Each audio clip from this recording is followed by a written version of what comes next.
make about 15 stops between like 125th Street and the airport. So it was leaving enough time. I think I left an hour, and it took about 40 minutes or so.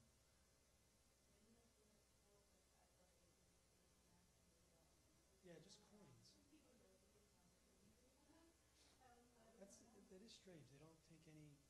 You need to have coins.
Test. Testing 1, 2, 3. Check. Test.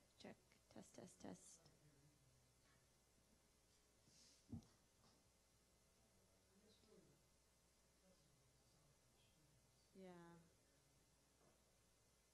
Test. Check. Testing.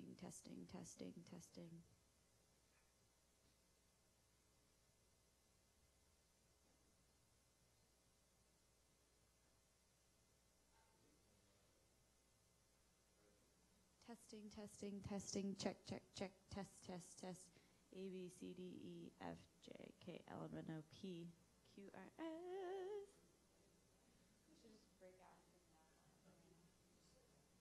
Our country.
2, 3. Check 1, 2. Test 1, 2. 1, 2, 3, 4, 5, 6, 7, 8.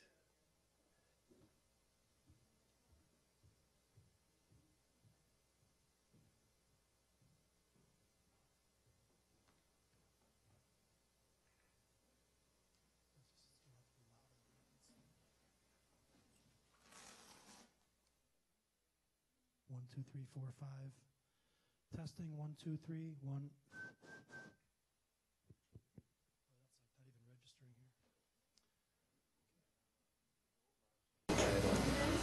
here. You could bring the level up here, like what you were feeling. 1, 2, 1, 2. I just switched it to mic and mic level instead of the line level. And 1, 2, 3, 4, 5. Is that good? Yeah, I think that's good. Check 1, 2, 3, 4, 5, 6, 7, 8, 9, 10. 1, 2, 3.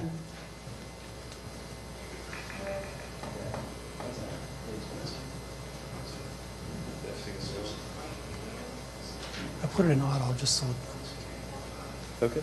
that sounds good.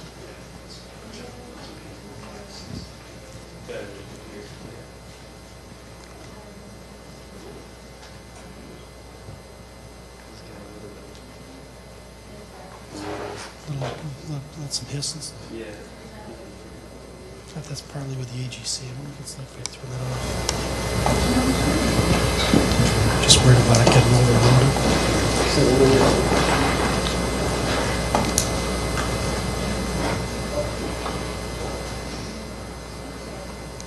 1, 2, 3, 4.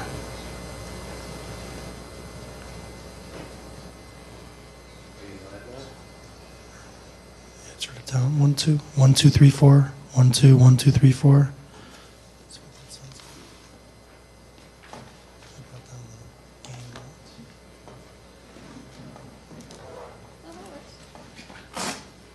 Check 1, 2. Check 1, 2, 3, 4, 5. I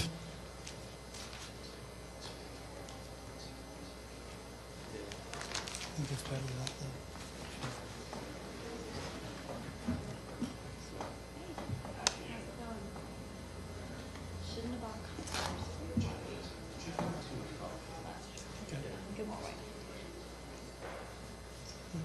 Good to go. Cool.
Okay.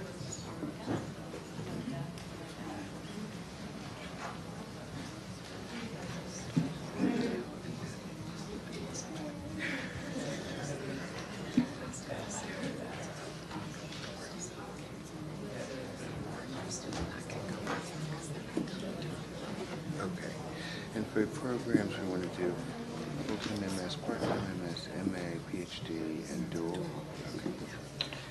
And should I open it up or are you going to open it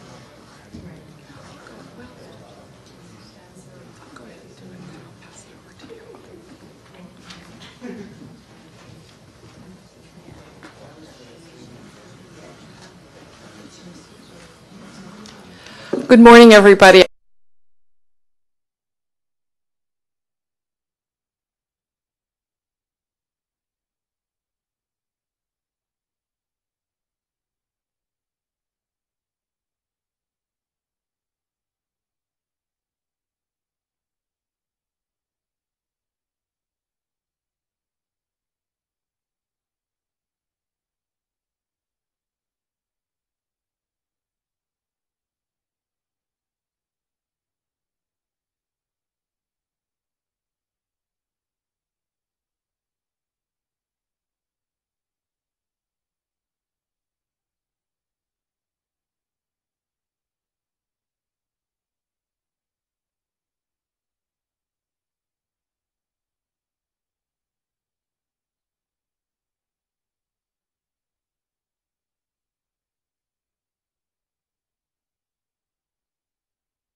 Associate Director of Admission and Financial Aid, and also our financial aid expert here at the school. I also have a wonderful group of colleagues who are helping us with the live stream today. And are there any other staff or faculty that I've missed right at this point? You'll be meeting some other people as we go along during the day. But first off, I would like to introduce Professor Andy Tucker, who is going to speak very briefly about the doctoral program. And then for those of you who are interested specifically in that program, you'll go with her to a room up on the 6th floor, to a conference room, where you can really talk with her very specifically. For those of you who are listening via our live stream feed, we are not going to be live streaming that section, but we are taping it so that you will be able to hear it a little bit later in the weekend if you're interested in the doctoral program. So Andy, I'd like you to come up. Hi, welcome. I'm glad you're all here. I just want to talk for a minute or two about the PhD program, in part so that you are sure which program it is that you want to listen to, the PhD program being very different, and we're going to go off and talk about its specifics, but also just because I don't want you to think that it's a cabal and we're going off and plotting. So to let you know, this is an academic program. It's a PhD in communications, not in journalism. It's not super duper advanced reporting. It's an academic, scholarly, interdisciplinary program in which students craft an individual program of study drawing on various graduate divisions of the university, courses here in our communications department, courses in political science, sociology, the law school, the business school. It takes generally 3 years of coursework and then a dissertation, so the total commitment is about 5 to 8 years. So that's very different from the MS program as well. If that's what you're interested in, please come with me and we'll talk more specifically about it.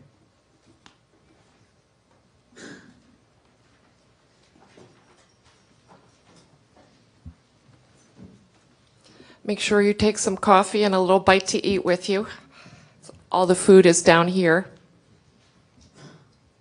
Next, I would like to introduce our Dean, Nicholas Lemon, who's going to talk with you generally about the school and about our programs. Nick.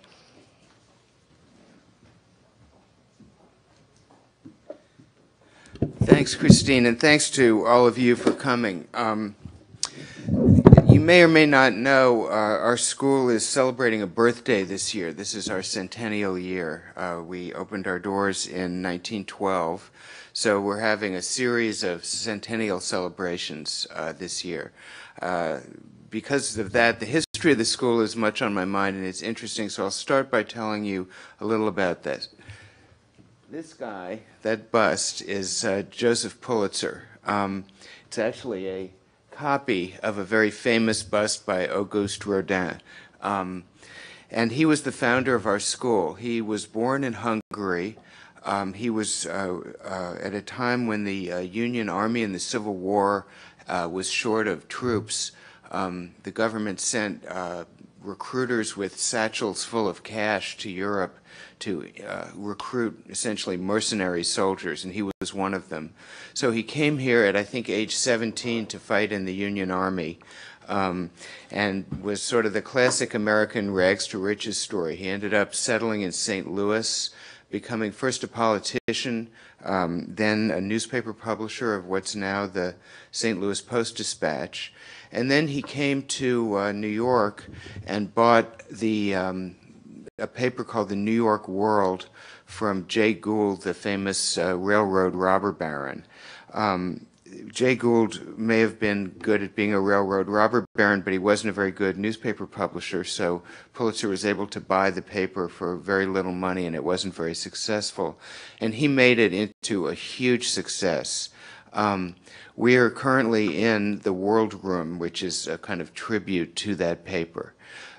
What Pulitzer realized in the 1880s and 90s was that there was an audience for a daily newspaper in the immigrants who were then flowing unimpeded into New York City because the U.S. didn't then have immigration laws. And these are people that horrified many of the native-born. Some of that still goes on today. But Pulitzer was an immigrant himself, and he thought you could turn America and New York City into a great, vivid story that people, working people without a lot of education, would find absorbing. And it was a kind of a risky bet, but he was absolutely right, and the paper was a huge financial success. Pulitzer, among many other things, was a kind of promotional genius. When the French government gave the Statue of Liberty to the United States, Pulitzer decided that he would donate the base of the Statue of Liberty. And then that allowed him to turn, and if you know, the Statue of Liberty is right next to Ellis Island where all the immigrants came. So he was able then to turn the Statue of Liberty into the personal symbol of the New York world, which was a wonderful promotional device. So if you were coming, you know, the classic immigrant coming on a ship to New York, the first thing you'd see was the Statue of Liberty, which Pulitzer had sort of turned into a personal brand. And the second thing you'd see was the tower of the New York World Building, which still stands, but was then the tallest skyscraper in New York. And probably the next thing that would happen is a newsboy. Has anybody seen Newsies, or you know about it? So that's about Pulitzer's news vendors. They would greet you after you got off of Ellis Island, and pretty soon, you know, that's what we call the ground game, I suppose, of newspaper publishing. If you get a chance, there's a wonderful coffee table book that we have a lot of copies floating around the school of called The World on Sunday that's just reproduced front pages of issues of the Sunday New York World, and you'll see just what a wonderful, lively paper it was. Behind here, so you can't see it, so did anybody ever read The Great Gatsby in high school or college? The editor of the New York World was a man named Herbert Bayard Swope, whose bust is behind this, you can see it, who supposedly was the model for The Great Gatsby. He himself was a sort of mysterious but larger-than-life figure with a big mansion on Long Island.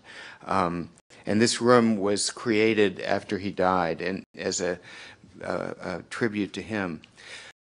In about 1890, Pulitzer decided that there needed to be a school to teach journalists how to be journalists in a great university.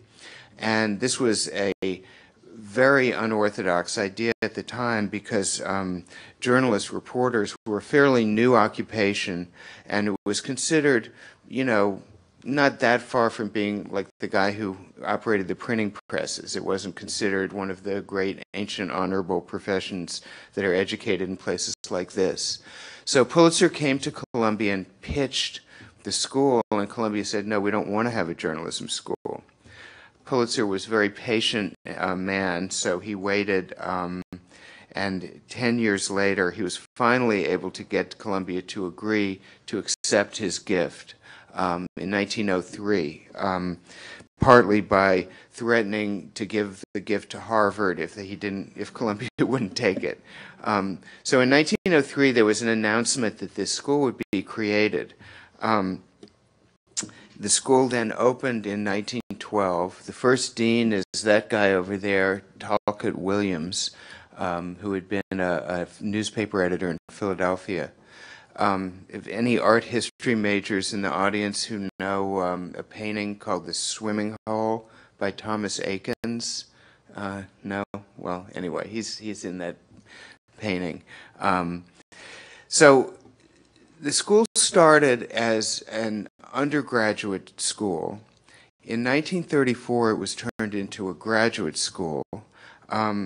And we're still here. So I want to just very briefly tell you the kind of menu of programs you can enroll in at the school, and then we'll go into a more, you know, group setting. The program that started in 1934 is the Master of Science program. It's a one-year degree. It's actually 10 months. You come at the beginning of August. That's our oldest and biggest degree program.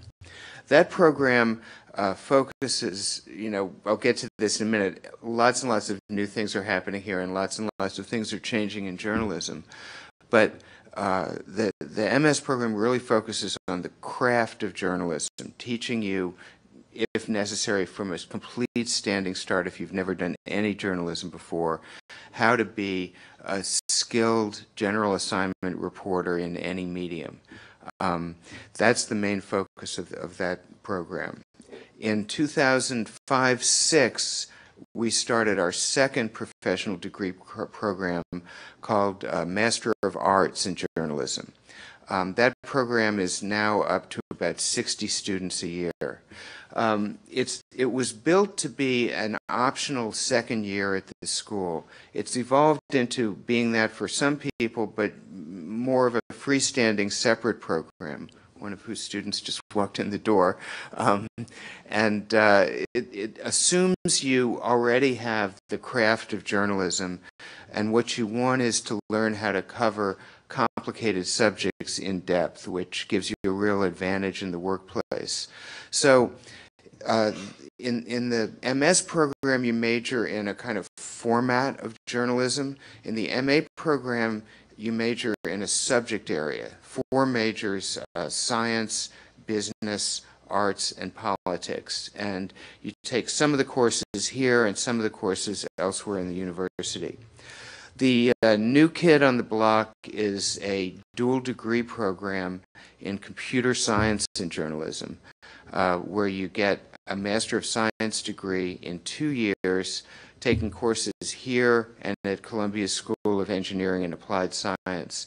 As far as we know, this is the only such program in the world, and it aims to prepare people for the new digital age by teaching them both journalistic skills and kind of higher-end coding and computer architecture skills. We're also beginning to do, more than beginning, a lot of new digital stuff in the school. We now have a couple of courses where instead of writing stories, you write algorithms, and maybe there'll be more of that in the future.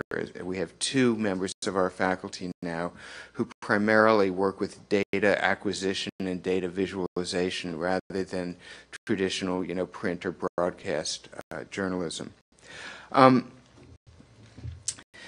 Next year, we're doing a pretty significant change in the MS program curriculum, and it's complicated, but the quickie version is we used to have 4 majors that were themed to the sort of what seemed at the time to be stable divisions of the business, broadcast, newspaper, magazine, digital.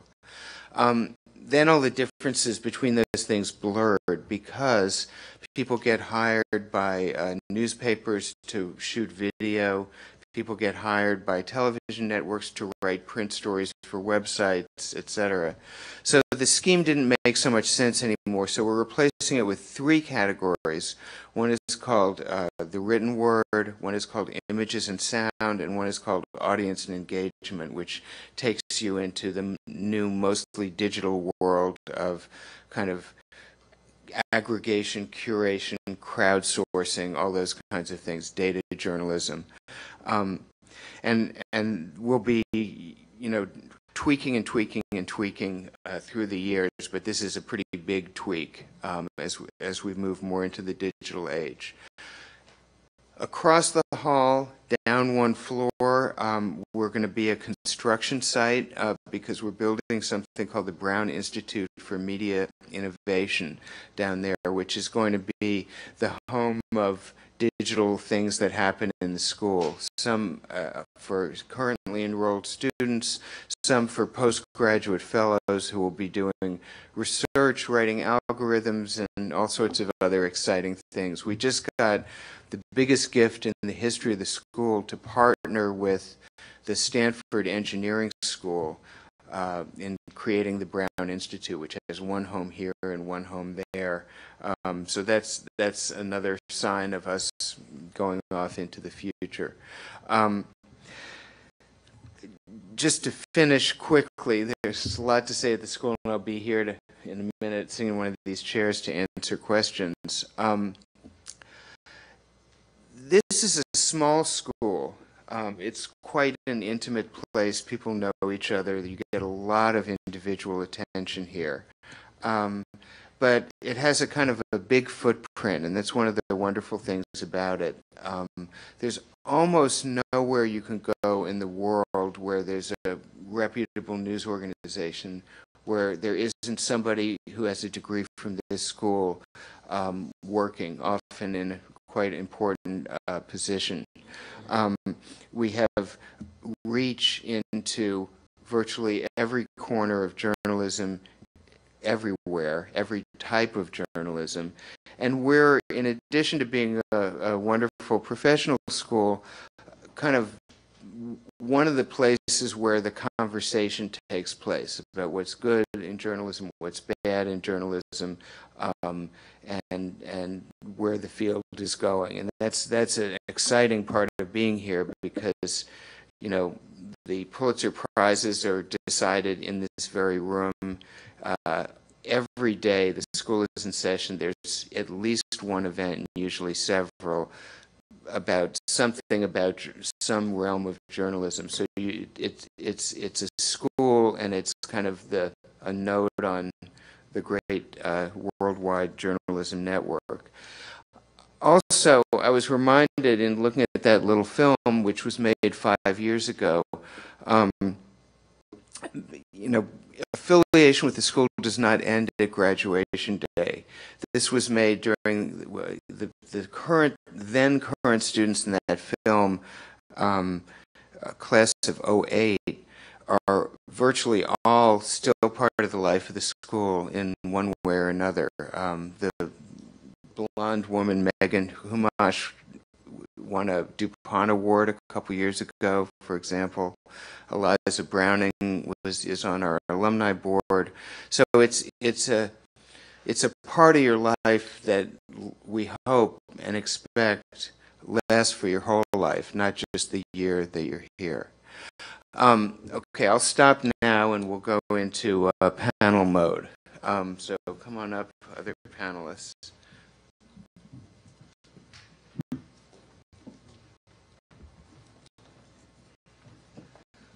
Oh, finally, if anybody wants to have a sort of a consult about, you know, whether to come here or not, I'm going to put my email address here, and I'm available to meet with people. You know, we have to schedule it and all that, but it's my last name at Columbia.edu. So if you want to sit down and talk one-to-one, just write me and we'll set something up.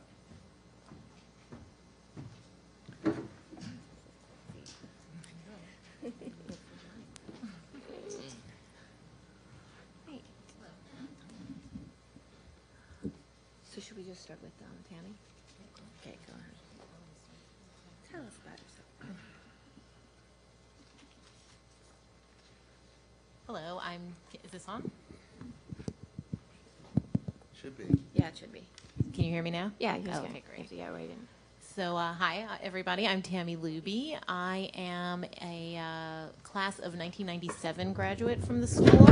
I had a few years of experience before I came here and wanted to continue and actually specialize in business journalism because I thought, as it said in the video, that it would give me a leg up on other people who hadn't had business journalism experience and business journalism education at Columbia. After that, I did in fact go into business journalism in New York, and I am now a full-time senior writer at CNN Money. But I also am an adjunct professor here. I've been teaching here since 2006, and I teach the, what I guess until now has been the core reporting and writing class in the fall, reporting and writing 1, and also the master's project and Columbia News Service in the spring, which is one of the workshops that they offer. So a few of the things I wanted to talk about today, or should we continue with the introductions first before we get into the discussion? No, Yeah, sorry. go ahead. Or we just could continue going? Okay, so one of the things that I wanted to talk about was, as you've heard, this is a small school, and in Reporting and Writing 1, which will continue next year as a reporting class, I have 18 students this semester, and it really is based on, people's individual ability. It's, I have students who've had several years of experience in the class, and I have students who may have taken a journalism class in college, maybe not, and are very new to the program. So, and as I've said to them on the first day of class, and I've been reminding them during the semester, it's all about them and their individual work. So it doesn't matter that somebody already came in knowing what a lead and a nut graph is and knows how to go out and report and take pictures and, do whatever. It's really about their personal growth and progress. And in fact, I just had a conversation with one of my students who did have a little bit of experience. And I said to her, I think for your final stories, I really want you to bridge out and, go out of your comfort zone, because one thing I'd noticed is that she really was doing what she already knew how to do because she had been a reporter for a year or so at a daily paper. And I said, you're here to learn, so I don't want you to just do what you know how to do. I want you to do something more. So it really is very individual. I wanted to show you my class website. Every class here gets to, or every RW1 gets to put up a class website. And this year, I have to say, after I've had many class websites, for news purposes, this has been one of the more exciting years, not necessarily for good reasons, but it's been one of the more exciting years for the school, for the class. And I have to say, I've created journalism monsters that I can no longer control, and they can't stop writing stories, which means I'm up until 3 a.m. every morning editing and publishing them. So when Sandy hit, I sent out a message. We didn't want to send them out during the storm, of course. So on Tuesday night, I had sent out a message, and I said, okay, we're ripping up the syllabus. I said, we have a new game plan. I'm like, we're going to be covering Sandy. Here's what we're going to be doing. We had already scheduled to cover the marathon, and we had all these pre-stories that were to be written, and they were due on the Thursday before the marathon, and we had an election game plan. And, I wrote them probably like a 2-page memo that just said, okay, we'll hold the marathon stories as is so far. Who knows what's going to happen with the election? But I said, we're going to go out and cover Sandy. Here are a couple of story ideas. Report back. Tell me what you're going to do. And I'm happy to report that they found better story ideas than what I had suggested, because they were actually out in the field, not sitting in, my office at home. So we published in 5 days. We published, I think, 18 to 20 Sandy stories. So I'll show you some of them. We did a bunch of essays. We did several photo essays. We did, one of my students did, all right, hold on a second. Let me get through to all of this. But they did phenomenal work. They found this great story about somebody who learned who brought a bicycle-powered generator to charge cell phones in the East Village. So that was a lot of fun. Let's see, one of my students stayed up until I think 4 in the morning. She filed this story on people who were trying to get some of the last buses to Brooklyn from Midtown Manhattan. So it's maybe a little hard to see in the small image, but it's a long line. So she got some great comments. My favorite was what we call the kicker, which is at the end of the story. So a pedestrian passing by asked what the line was for. They're giving out Justin Bieber tickets. A voice from the crowd responded. So I thought that was really fun. So then, of course, at that point, we were still going to continue our marathon coverage because, we wrote an initial story. The expo opened on Thursday. We wrote the initial story, sent a reporter down to the expo who said, interviewed the runners about how they felt, because at that point there was already a lot of concern about the marathon coming in and being held. And then, of course, as we know, the next day it was canceled, and I said, oh, good, now I'll get to rest a little bit over the weekend. And, of course, they came up with 7 stories to do on the marathon. So here we had all of these great stories about people volunteering and the international runners and the runners who had trained, months of training for what, the vendors at the expo who paid to go to the expo and now didn't have runners. And then we had the election. So we covered the election live. We had people in the Republican headquarters and in the Democratic headquarters. We had live tweeting from that. We had a newsroom set up until 2 in the morning up on the 6th floor. So basically we had a lot of fun. It's been really great. And those are some of the things that in the core reporting class that will continue next year that you'll be doing. So you'll really learn based on your own individual talents and capabilities, and you'll work one-on-one with your professor, as I've been working with my students since 2006. And you'll go out there, and one of the great things about being in New York is even, when you don't have Sandy and you don't have all of these issues, we have such an incredibly interesting, vibrant city that when you go out and report, you've got just great stories that you're uncovering that many times, some of my students have already been published in the Daily News. We regularly get students published in all of the major papers because they're able to find stories that are out there that are really of interest to everybody. So, I can continue. Thank you. Hi, my name is Elena Cabral. As Dean Souders mentioned to you, I wear a number of hats here. First and foremost, I too am a graduate of the school. I graduated in '99 and the part-time program. Can I just ask really quickly, how many of you here are interested specifically in the part-time program? That's great.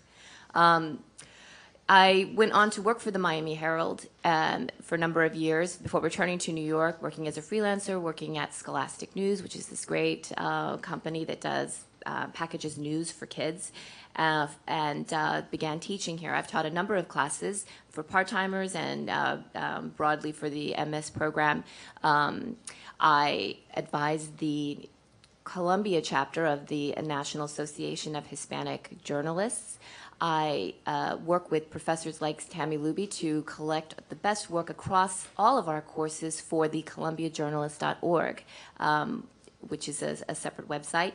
And I, of course, run the part-time program, and more recently started to work with students on the career search aspect of our institution, helping to match them with employers. So I feel that in all of these jobs, have gotten the full scope of life here at the university, and really have to say that that in doing so, it's been one of the greatest adventures of my life. And it really started, like so many of you, with having worked a bit after graduating from college, and come to that point in my life where I know that many of you are, because I hear this so often when I meet one-on-one with prospective students, where you sort of have worked for a while, and you get to a point where, an office job is just something that you feel is going to crush your imagination, your spirit, your sense of adventure, and where you just want to be involved in an endeavor that is going to challenge you, where you're going to wake up every day not knowing what you're going to face. I remember when I graduated, the speaker at our journalism day said, if you don't wake up every single day in this profession a little bit afraid about what you're going to face, you're in the wrong line of work. And I remember sitting up in my seat saying, I am ready for that, and thinking that way at the very beginning of this program too, that I wanted to be outside and talking to people and discover the city that I'd lived in for 12 years or 15 years at that point, and had never really had explored. And the beauty of this program is that that's exactly what we do. And, you have to be prepared, as Professor Luby said, to throw out the rule book. And, a hurricane is about to bear down on the city, and get ready to, to cover it.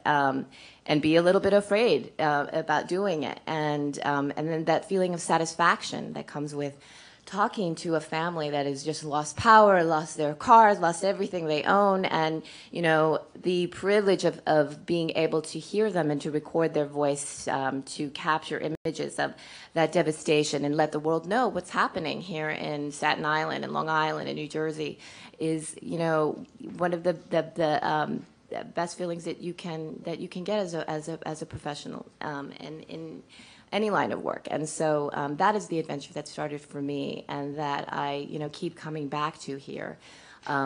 The greatest gift that I've received from Columbia is this sense of having a wide range of people in this building who have my back. Whether it was as a student, as an alum, there were many days working at the Miami Herald when, I faced, a challenging story, and then, always knew that I had my RW1 professor just a phone call away to ask for advice if I needed it, and I did do that.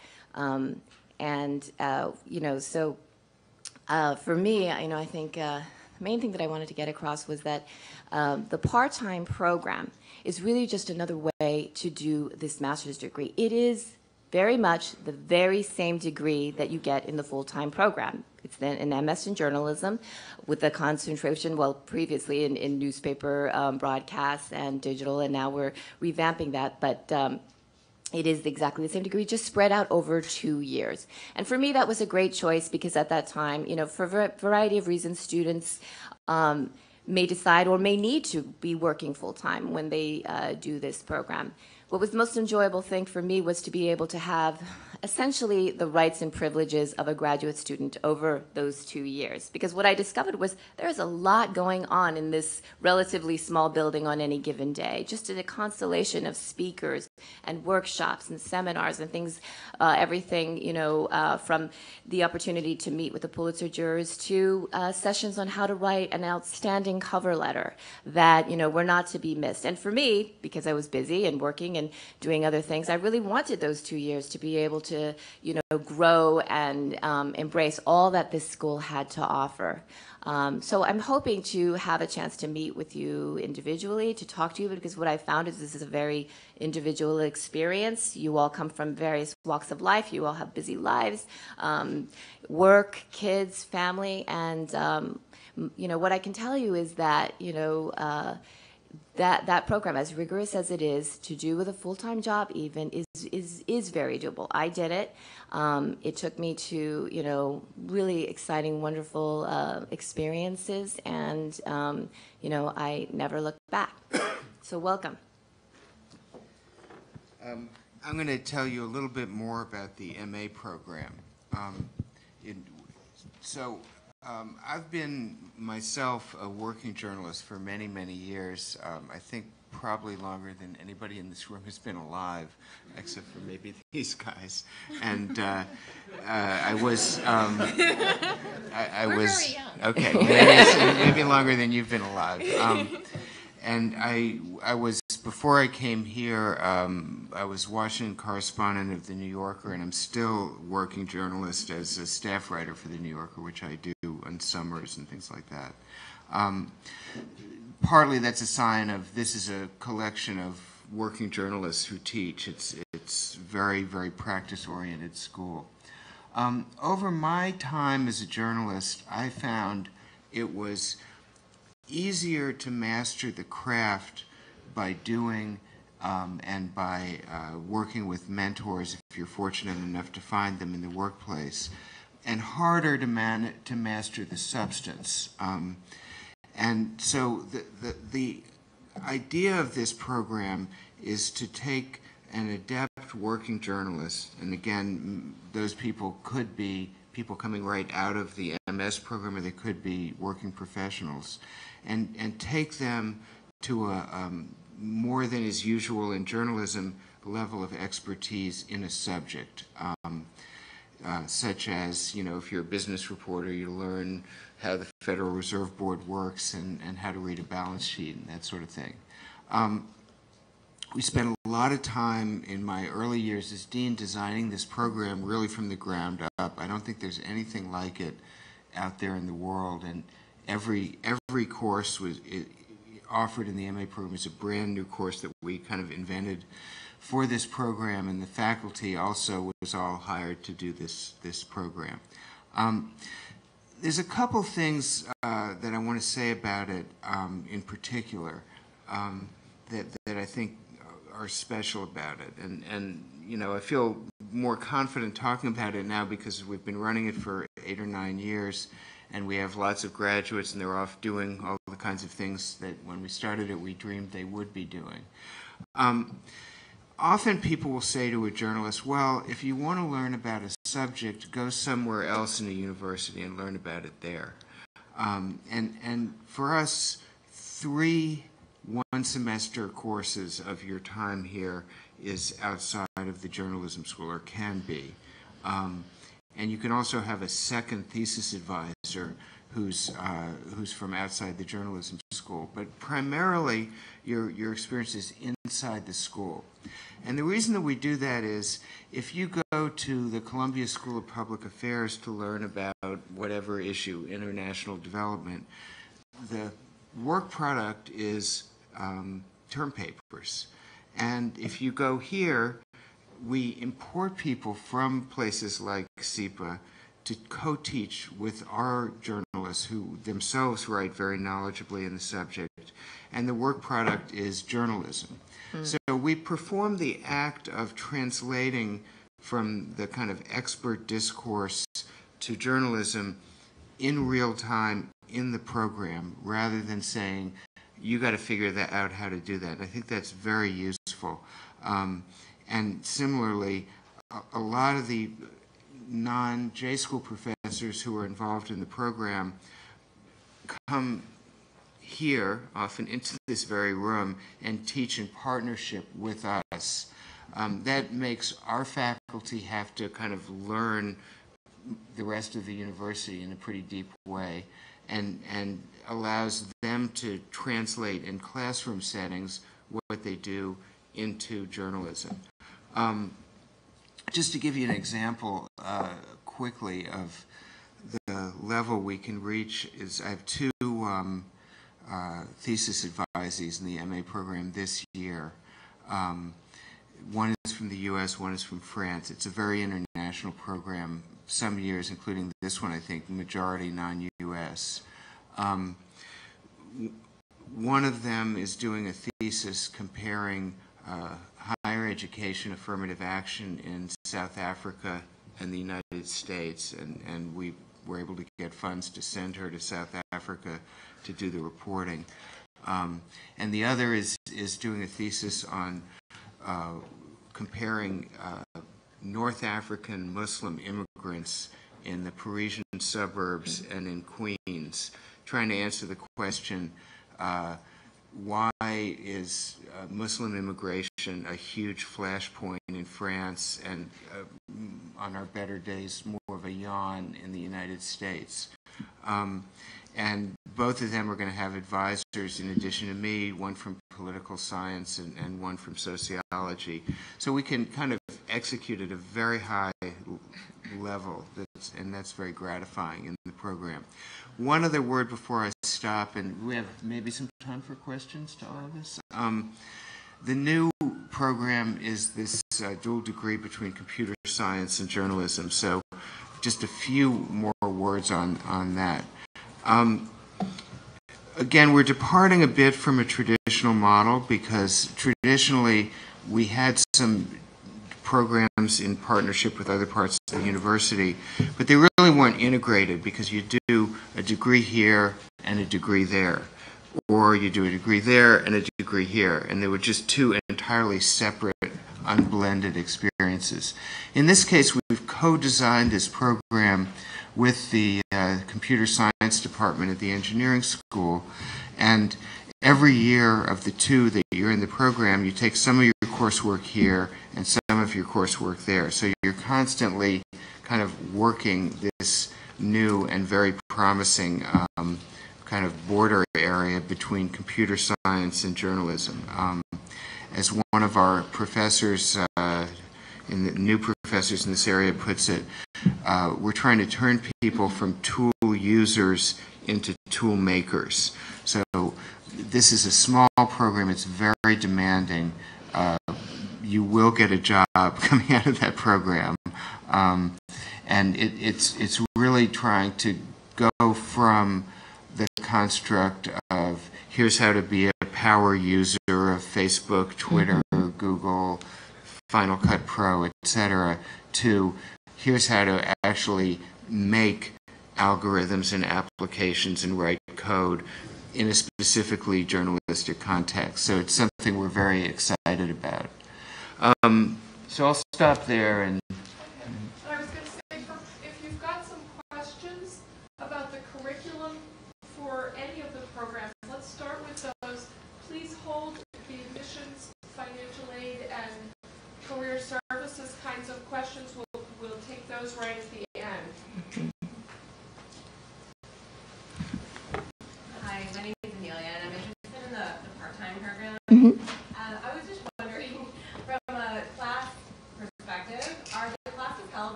still work a full-time job during the day? Yes, we start with this cohort of students, about 34 of them that we admit each year. They start in the summer with a reporting class.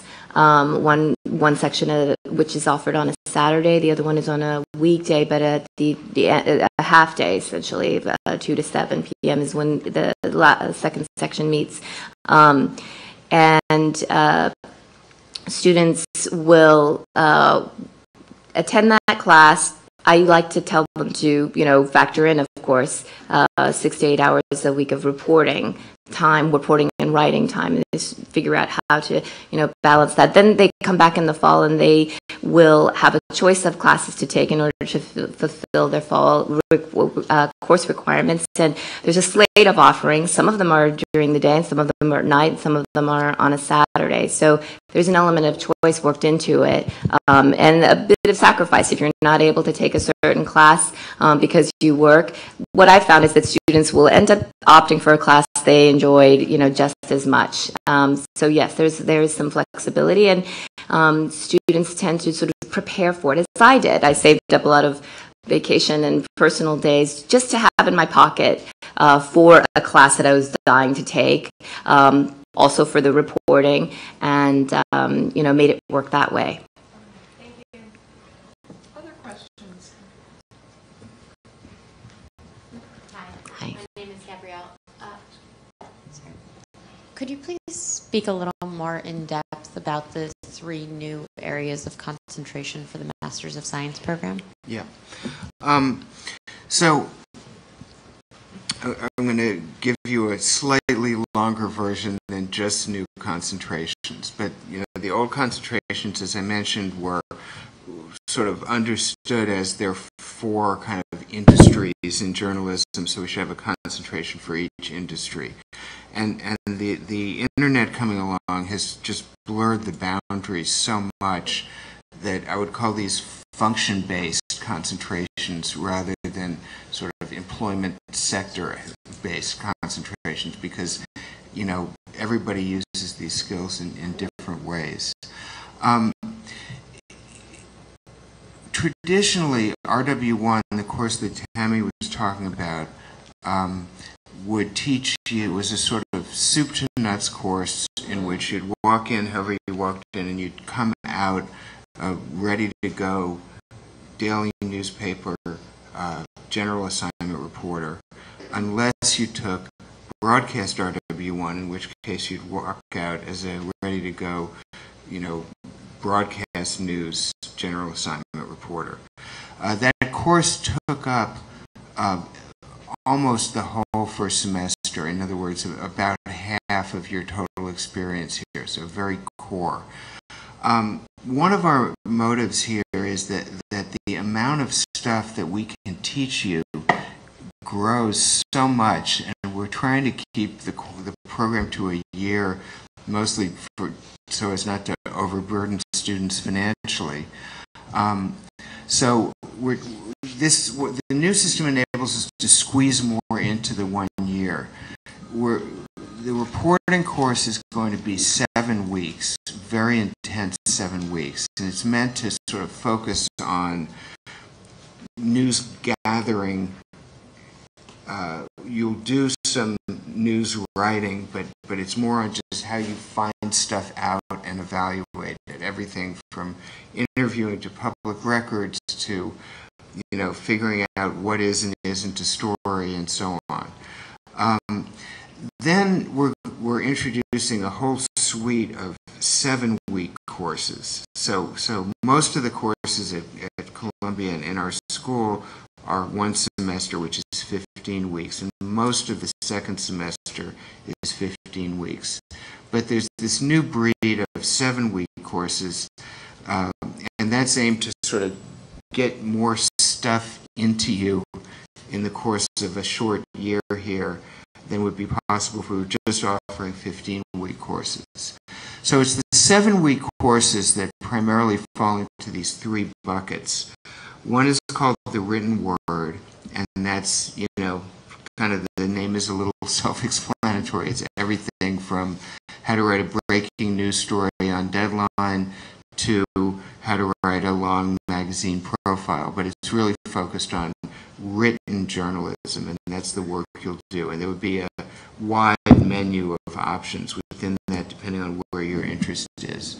The second bucket is called images and sound, and that is everything from, you know, radio, or as we now call it, audio, because so much of it appears on the web and not over the airwaves, still photography, slideshows, video. You know, there's a big growth area in journalism is these 3-minute videos, 3 to 5 minute that you see everywhere. So you'll do some of those. So that's the second bucket. The third bucket, which is the newest kind of material, is called audience and engagement.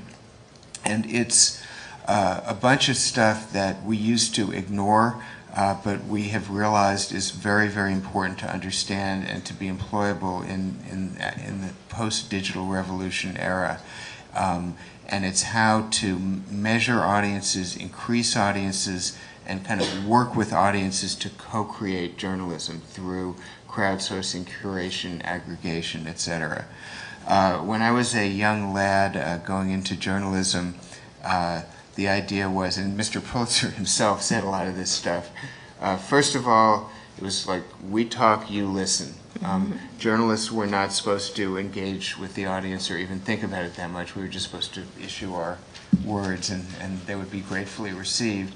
And the second was we weren't supposed to know anything about how journalism worked economically, because that might cause us to become impure as journalists.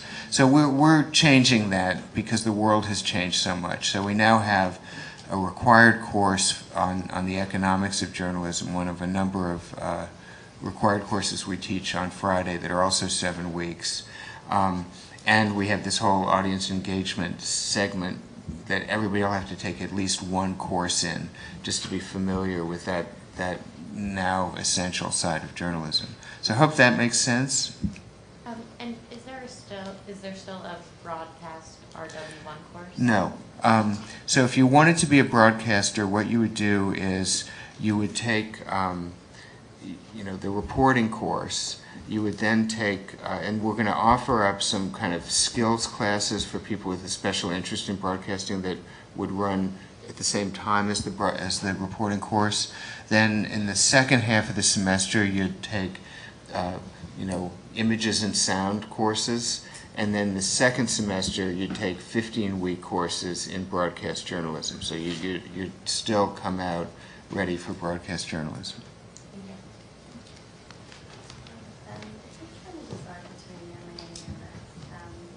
Sorry, thanks. What level of experience is needed for the MA? And if you are a journalist with some experience doing the MS, how do you kind of challenge students individually? So in the first part of this, and I'll let these guys answer the second part. If I say to you, you know, I don't know, a subway train just went off the rails in Queens, and it's kind of hanging off the track, and I need you to go there, and I need you, it's 11 o'clock now, and I need you to file by 5:30, 6 o'clock. Can you do that?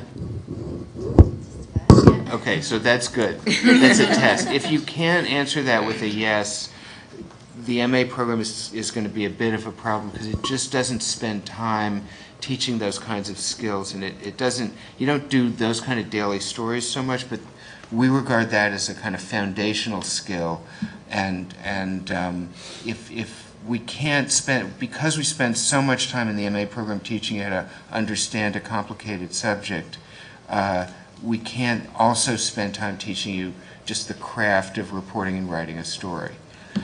Every day on the first day of school, I do a little experiment, and I say, you know, there's, what, 250 or so people in the room at the end of the hall, and I ask 2 questions.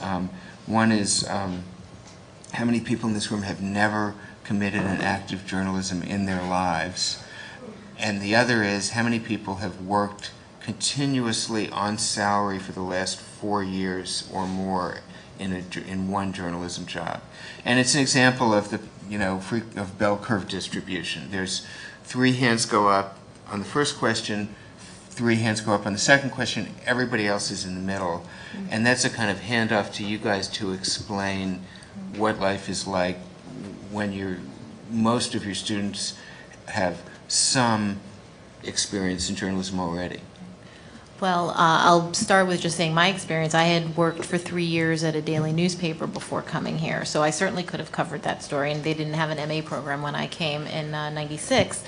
But I had a fabulous professor who still teaches here, Michael Shapiro, and he noticed that I was freelancing for Newsday some of my early RW1 stories, and he pulled me aside after maybe a couple weeks and said, if you just sell all your stories, you write all your RW1 stories in order to sell them to Newsday, you're not going to learn anything here because you already know how to do that. So he basically pulled me off the track and made me write all my stories without commas. And it was really hard.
And I would just quickly point out that if you're torn between going the direction of the MS program versus the MA program, certainly echo what Tammy says in that we do get people in the MS program who have a number of years of experience and for whatever reason may perhaps want to focus on the digital side to raise their game a bit in that sense. But they always have to come into reporting and writing, the reporting and writing class, prepared to forget everything they thought they knew about good writing and build themselves back up again. Secondly, if you're in the MS program, you do have an opportunity in the curriculum to specialize to a certain extent in a specific area of interest, whether it's business reporting, covering education, for example, science writing.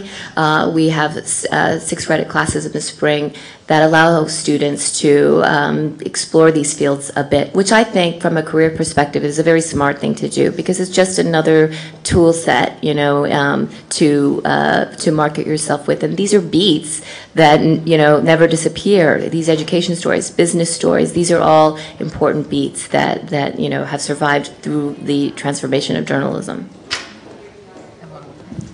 Also, one of the things, of course, is that whatever your specialty is, be it print or broadcast, you also have the opportunity to learn other skills here. So if you look, one of my students had never done anything in Illustrator before, and she knows that obviously that's an important skill to learn in the future. So she did an election piece here. This is her first opportunity to work with data and try to do data visualization. So these are the types of things that you can study. You know, you can practice with audio, radio, podcasts. You can do audio slideshows. You can really learn, you know, one of the things I push the students to do, even though I'm in a print class, is to learn how to tell stories in a visual or audio way or in a data producing way. So there's a lot to learn. Yes. Thanks. Hi, my name is Yeonji Kim, and I'm interested in the dual program with Sciences Po Paris. So could you speak a little more about the structure of that? Yes. We now have 2 programs, and we're about to launch a third with journalism schools in faraway parts of the world. One is in Paris, one is in Johannesburg, and the third is going to be in Santiago. So the one with Sciences Po is the one in Paris. Sciences Po is a great university with a new, small journalism school. The deal we've worked with them is they don't have a big building and a big full-time faculty and a lot of equipment. So what we have to offer them is a lot of just skill and craft instruction of the kind we've been describing that they can't do. So we have a kind of trade going. They send us students to come here, and they almost always take the MS program just to get what we do in that program and have been for so many years, which Sciences Po has a hard time offering. What we do on the other end is send people there to do a combination of about 2/3 work experience, although you're a registered student at Sciences Po and they house you and give you a degree, and 1/3, you know, instruction mostly on how to understand Europe today.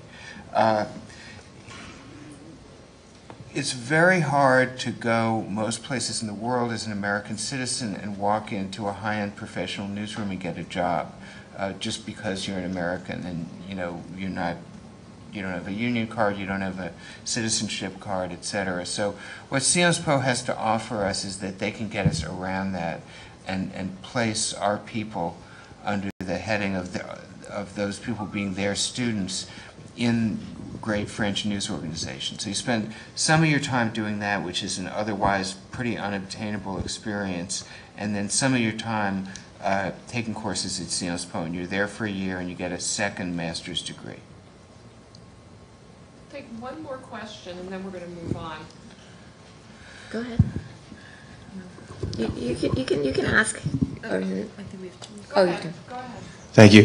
We'll come back. Okay. I'm wondering what you would say to someone who's just a little bit concerned about sort of kind of being like a guinea pig next year for the new program. Mm-hmm. Not in a bad way, of course, mm-hmm. but just having the new program and being under that for the first year, mm-hmm. and trying to figure out how people are going to come out of that. Yeah, well, it's not that different. It's the same institution, it's the same faculty. Most of the courses are existing courses. The biggest changes are that we're sort of populating this new audience engagement category with new material. But we've been adding new material, every year since I've been here as dean, so that's not that dramatic an occurrence. And then the other big change is going from the 14-week RW1 construct to the 7-week reporting construct. It's the same amount of time in classroom because the reporting course is 7 weeks, 4 days a week, and RW1 is, in many cases at least, 2 days a week for 14 weeks. It's a slightly different set of emphases and slightly different skills. We've spent 2 years planning this very, very carefully. I'm personally leading the planning for the reporting course and spending a lot of time on it. And I don't, it's not like we're starting a whole new school or a whole new program. Because we've been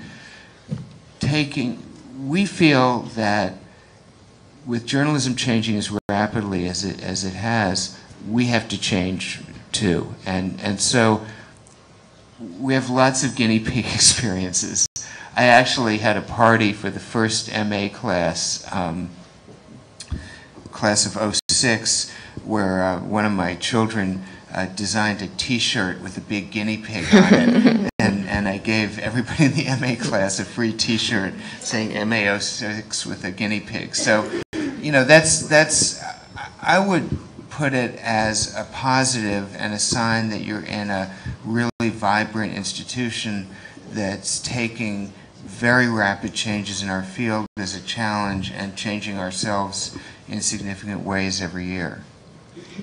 And speaking of, you know, a graduate, I think, you know, if I could go back and do this program again now, I certainly would. Knowing what I know now as a student, as a journalist, and as someone who advises students in their career path, it's very exciting to be able to have these disciplines a little more fluid and to be able to have this element of choice in the program, and particularly as a part-timer, to be able to say, you know, I want a little bit of this and I don't want to be locked into this one concentration. I think is very exciting and you know, makes this program much more inviting.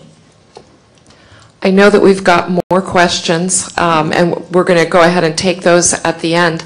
I'd like to move right now to our student panel. Nick, Elena, and Tammy, thank you very, very much. Thank you. And again, we will have time for your questions at the end. And I know that there are also people who might have individual questions about your own personal situations. We'll also be able to talk with you individually at the end. So if I could have my student panel, where are you all?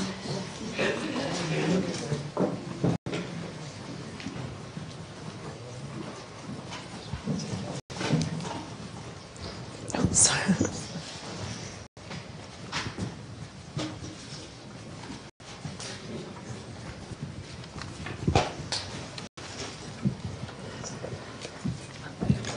I'd like to, first of all, thank my students. They are all current students here at the school right now.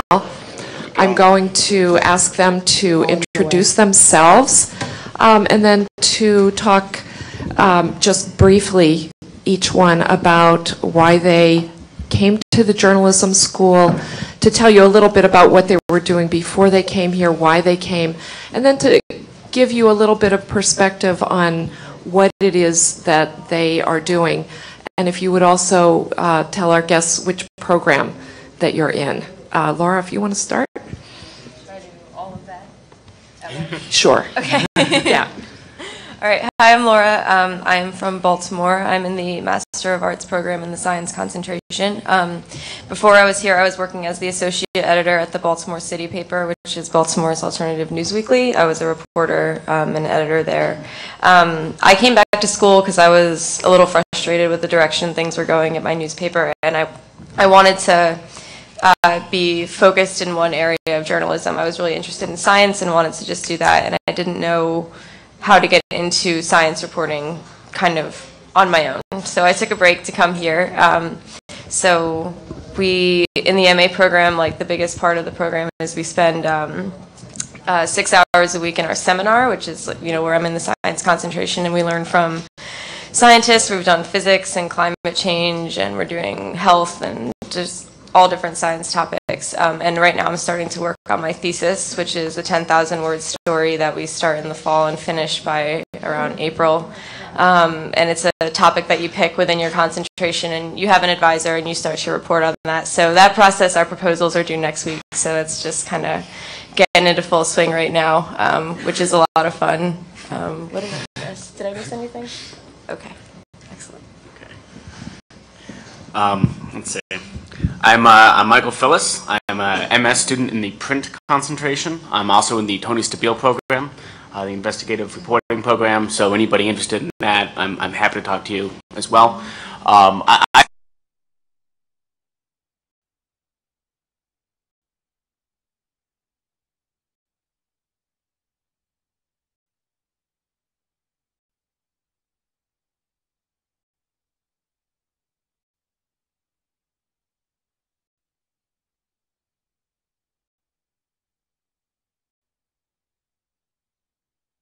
we are trying to really understand kind of how to go about those next steps. And you're right. Right now, the master's stuff is due soon, so that.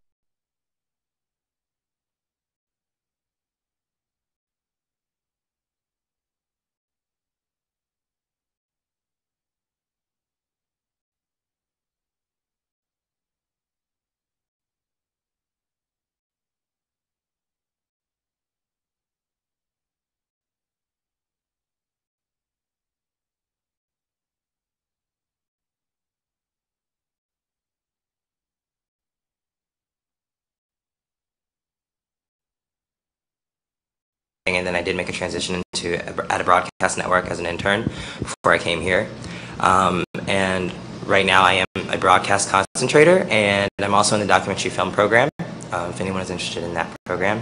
So far it's been very exciting. I'm fortunate to not have my master's information, all of that stuff tied together right now, because my master's project is my film solely, which will be done over the summer. So I'm pitching stuff now, but it's very preliminary, which is really nice, whereas you guys are a little stressed. I'm not as stressed, but I'm still very stressed.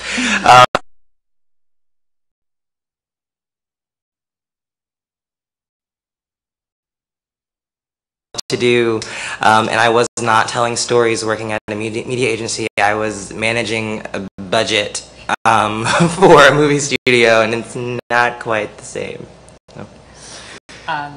I'm Dia Kyriakos, and I'm from the south of India, and I'm pretty much fresh out.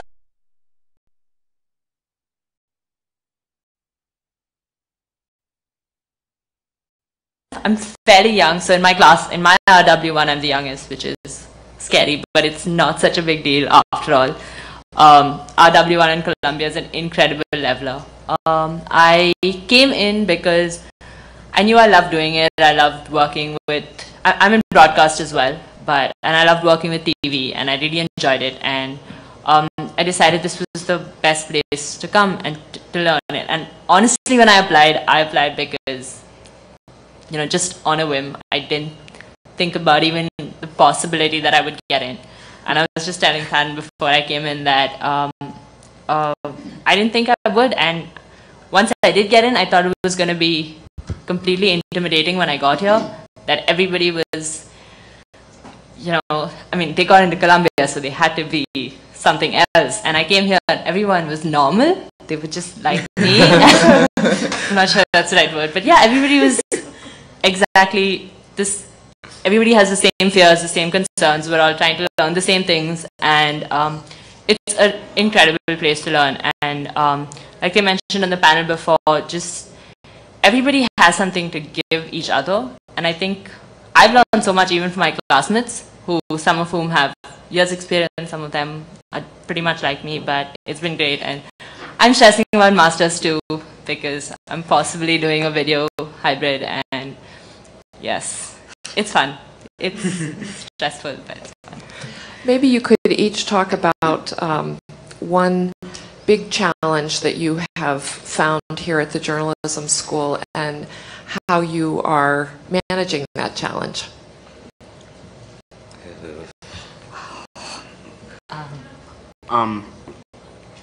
Let's see how to start with that one. So you come here, and to Dia's point, you kind of, you know, you're a little apprehensive about what you're going to meet when you get here. I know I was nervous. Just, you know, it's Columbia. There's the name with it, and you sit down and you kind of wonder what you're going to see, and the caliber of professors it's an absurd caliber. My RW1 professors, one freelances for the New York Times, one has was on the AP National Desk. My profile professor is an editor at the New Yorker. My Stabile professors are one pretty much got the president of the Philippines impeached and arrested. The other runs a private investigator firm. So coming here, one of the biggest challenges is realizing that these people are here to help and they're actually good teachers. And to kind of get used to the fact that these are the people that are going to be editing your work and kind of really getting you to that next step, which they can definitely do because they're really good. Well, I would say when I was a senior in college, I was going to apply, but I was afraid because I thought that I would be the dumb one if I did get in. So I was like, I'm going to be that one who doesn't know what's going on. So I didn't apply. But I finally did apply after I was in the working world, and those fears have subsided. I don't feel that way anymore. I feel encouraged, rather. Whereas I was really intimidated coming into the program with like an internship background, and some of my colleagues have been reporters for 10 years, and they've worked at all these great publications, and that wasn't me. But the upside to that is they help you. You know, we self-edit a lot, and before anything gets on our website, our professors edit. So I have, you know, my professors for video who's been at CBS News for a number of years, who was at ABC News before then, who's done documentaries. Even though she's not my documentary advisor, she's done them, so she knows I have an interest in them. So she'll let me do my stories in more of a documentary style sometimes, rather than, say, a nightly news style, which is nice. It's individually tailored. So the biggest challenge for me was just getting over my own insecurities, first applying, and then when I got in, accepting that I actually got in, that I got in for a reason. Someone obviously thought that I could handle the workload. So I had to accept it for myself, and I think a lot of students deal with that. Yeah. Mine's kind of on a similar vein. I think a lot of people coming into Columbia are used to being very good students. At least I was.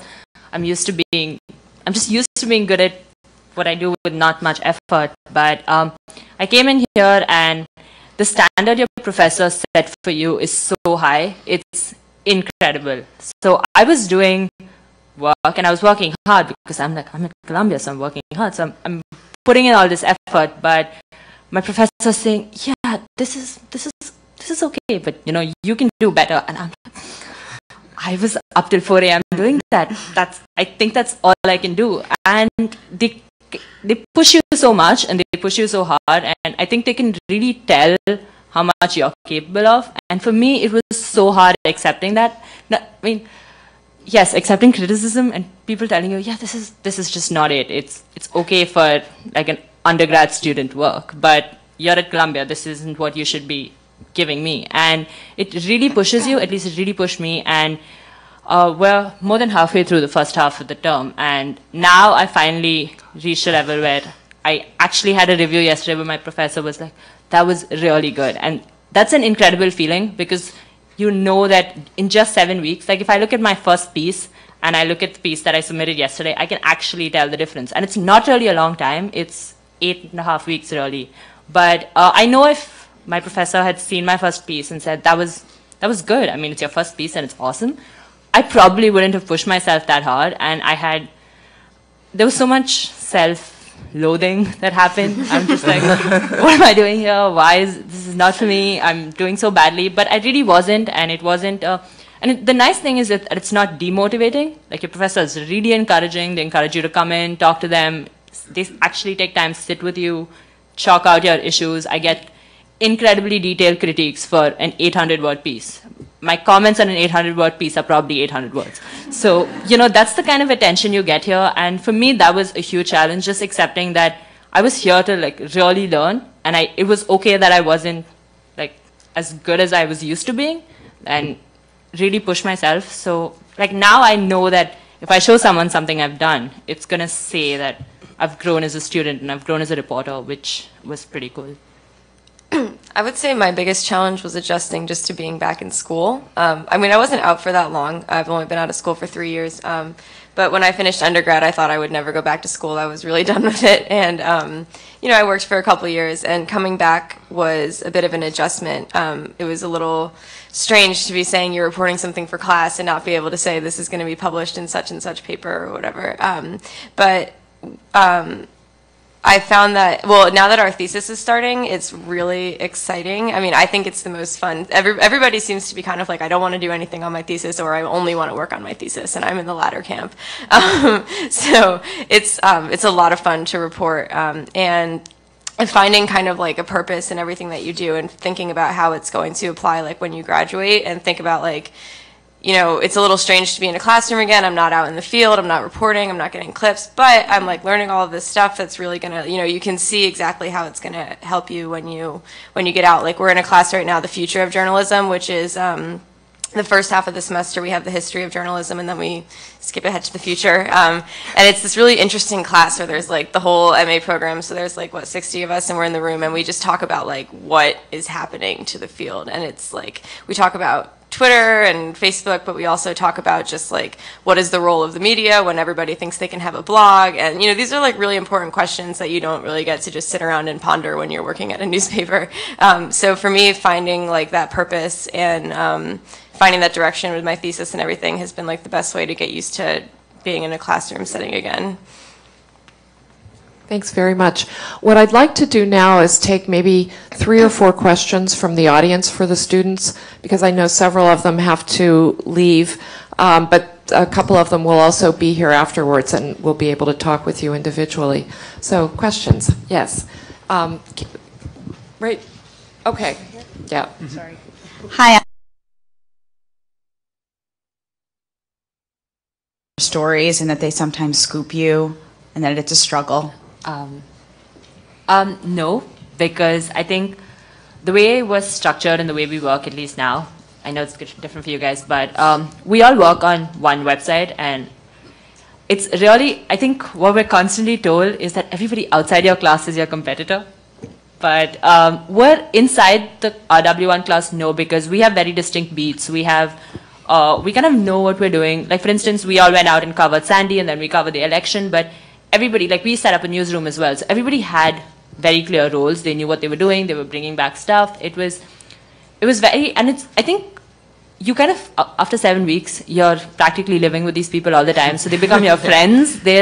You're sharing stories. Like, I cover the Sri Lankans, for instance. I cover an ethnic community as my beat. So I cover the Sri Lankans. And when I was covering the Sri Lankans, I happened to hear something about something that was happening in the Indian community.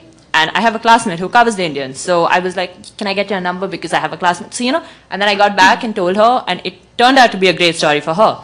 And I think at the end of it, it's your final product that you're really proud of because your name is on that website. So everything that goes up over there has to have that kind of standard, and you're all sort of helping, fighting to help each other. So no, I don't think we become competitors. Yeah, I would actually say it's almost the opposite. Like, at least, I mean, I don't know, it's a little different for our programs, but so in the science group, there's 16 of us, and we all have really different interests. Like, I'm like the space girl in class, and then there's like one girl who's really interested in neuroscience, and one person who's really interested in like clinical studies, and so there's like, we're all kind of covering different things, and I think sometimes I get ideas from them. And I mean, if we get an assignment, our professor, says, give me your idea, and I'll make sure nobody has the same idea, but like, I don't think it's ever happened that like multiple people want to cover the same thing. And in fact, like someone said something in class and our professor was like, that's a great story, one of you should go report it. And somebody probably will, I'm guessing. Okay, go ahead. Can you guys talk about more what the day-to-day, average day at Columbia is like? Oh my. Mine is very different It's from one yours. long day. Yeah.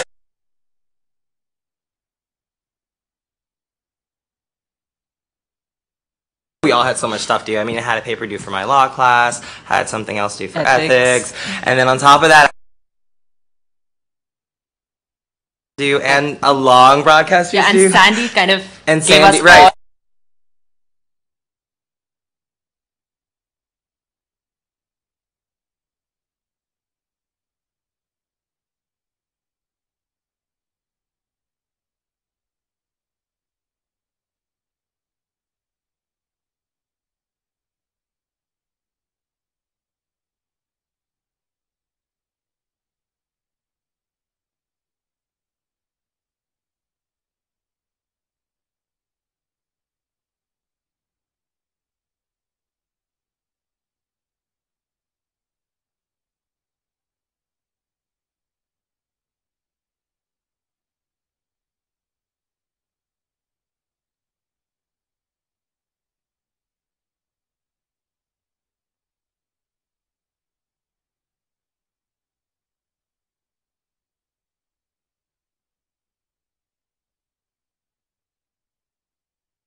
God, I have free time. Like, I've forgotten what this feels like because there's just so much to do with classes and lectures, and there's just so much happening in this building. There's so much to do outside. It's New York City, so you want to go out and actually see some part of the city as well, and you're reporting, and it's just so much happening. And yeah, so there's no typical day really.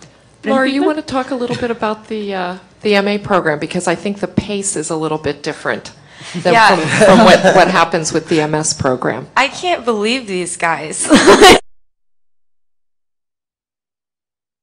What their program was like until a couple weeks ago. I had no idea. Like, it's crazy. But my day is like completely different. I don't have class on Mondays, which is great.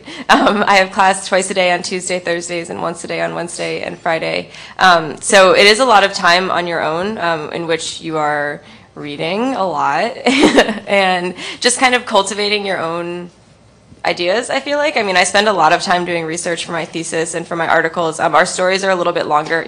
So like for my seminar, instead of reporting every week or whatever they're doing, we only have 4 assignments, but they're all a little bit longer, and we spend a little bit more time. We edit them very in depth, like we workshop them, so we all sit down and read each other's stories and like go over them together with our professor.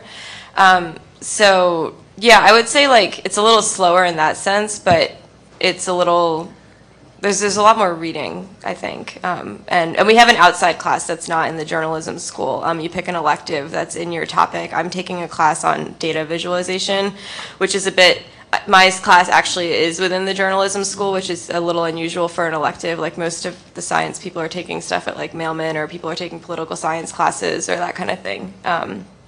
But yeah, that's my day.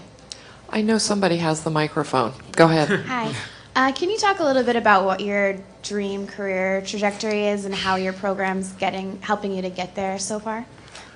Wow. Sure. Dream career trajectory is a little bit odd in this business at this point, but I want to work at a major paper, hopefully doing some kind of enterprise work. I've been, so they start you off on the career stuff very early. I've already met with Elena a couple times, who's been kind enough to try to kind of recoup the cover letters and resumes that I sent her in terrible shape. So she does a great job of helping out with that. And internship applications have already started. I've been sending things out to papers all over the country already to try to get a paid summer internship. And the nice thing they do here, they emphasize paid. There's a lot of internship programs at a lot of other schools that are unpaid, and those are not what I want to do after the school. I want to be paid for the work. So they do a very good job of, they hold a huge career fair at the end of the year. They do a lot of emphasis on internships, and they really emphasize the transition to being a working journalist at the end of this, where you will take a paycheck home. And that's really key. I want to be on to the Jon Stewart show talking about my book one day. That's my career plan. I think one thing that's really, really awesome is that there's we're constantly getting emails from the school, like, here's a new thing to apply for, here's the deadline, and like things that you never heard of. I already have an interview for a job that I got through the school because they set up something with an editor at the Village Voice, and he's going to come interview a bunch of students here. So it's like stuff that you would never find out about. And I think for the MA program, it's like you just get this specialization that I don't think is common among reporters, especially younger. Usually you don't get that specialization unless you've been doing the reporting for 30 years. And so if you want to start out doing it, how do you get there? And to come here and say that, I know a lot about all of these different topics that I want to report about, and I've learned it from like some of the best professors in the arena. It's like, I think that's really helpful. Okay, so I was asked this question yesterday by Career Services. I had my meeting yesterday. Hi.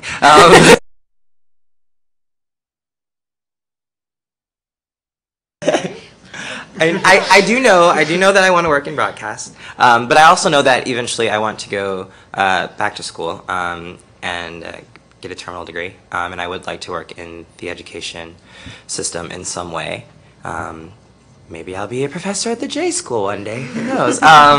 Hint, hint. So I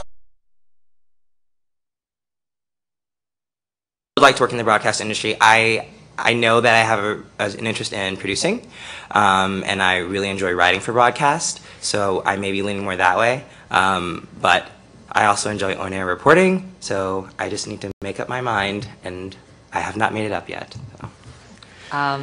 I hate this question. They ask you this on the first day you're here at orientation. They're like, so tell us why you picked Columbia and what you hope to get at the end of 10 months. And I'm like, I hate this question. It's awful. And this much career services as well. And I think right now I'm just like, please let me get through RW1. Like, that's all it is for now. But yeah, I really enjoy production. And I think what I love about Columbia is that it's kind of gotten me to do so many things. Like, I do so much stuff on the web for my class website. I do broadcast, I do audio, I do print, I do everything. So I've kind of realized what I like. So I think Columbia's cleared up a lot of questions I had at the beginning of this, just like what did I want to do and all of that. So now I'm a little clearer about what I want to do. I know I enjoy production, and I probably want to, I'm more a behind the scenes person. I want to work, I like getting stuff in order, I like getting things together, so I definitely want to be in production. I like the pace that broadcast has. I don't enjoy spending a week writing a 1,500 word piece. I don't enjoy it. I rather just do like quick nightly news pieces. It's faster, that's what suits me, I do better at it. So those kind of things I figured out, and that's helped. So out of Columbia, I probably want to get into something where I eventually lead there. I'm being realistic. I also came in with a lot less experience than anyone else here. I came in right out of school, and I didn't really do a journalistic internship. So I do have that going against me. So at this point, I'm just being really realistic. But eventually, yes, production, and yeah. Let's take one more question. Anybody? No more questions. Okay, right here. I will take, and then we'll take yours as well. Can you speak a little bit, about the investigative journalism program that you're in, and the documentary program as well? Okay. So the investigative program is, really the core of why I'm here.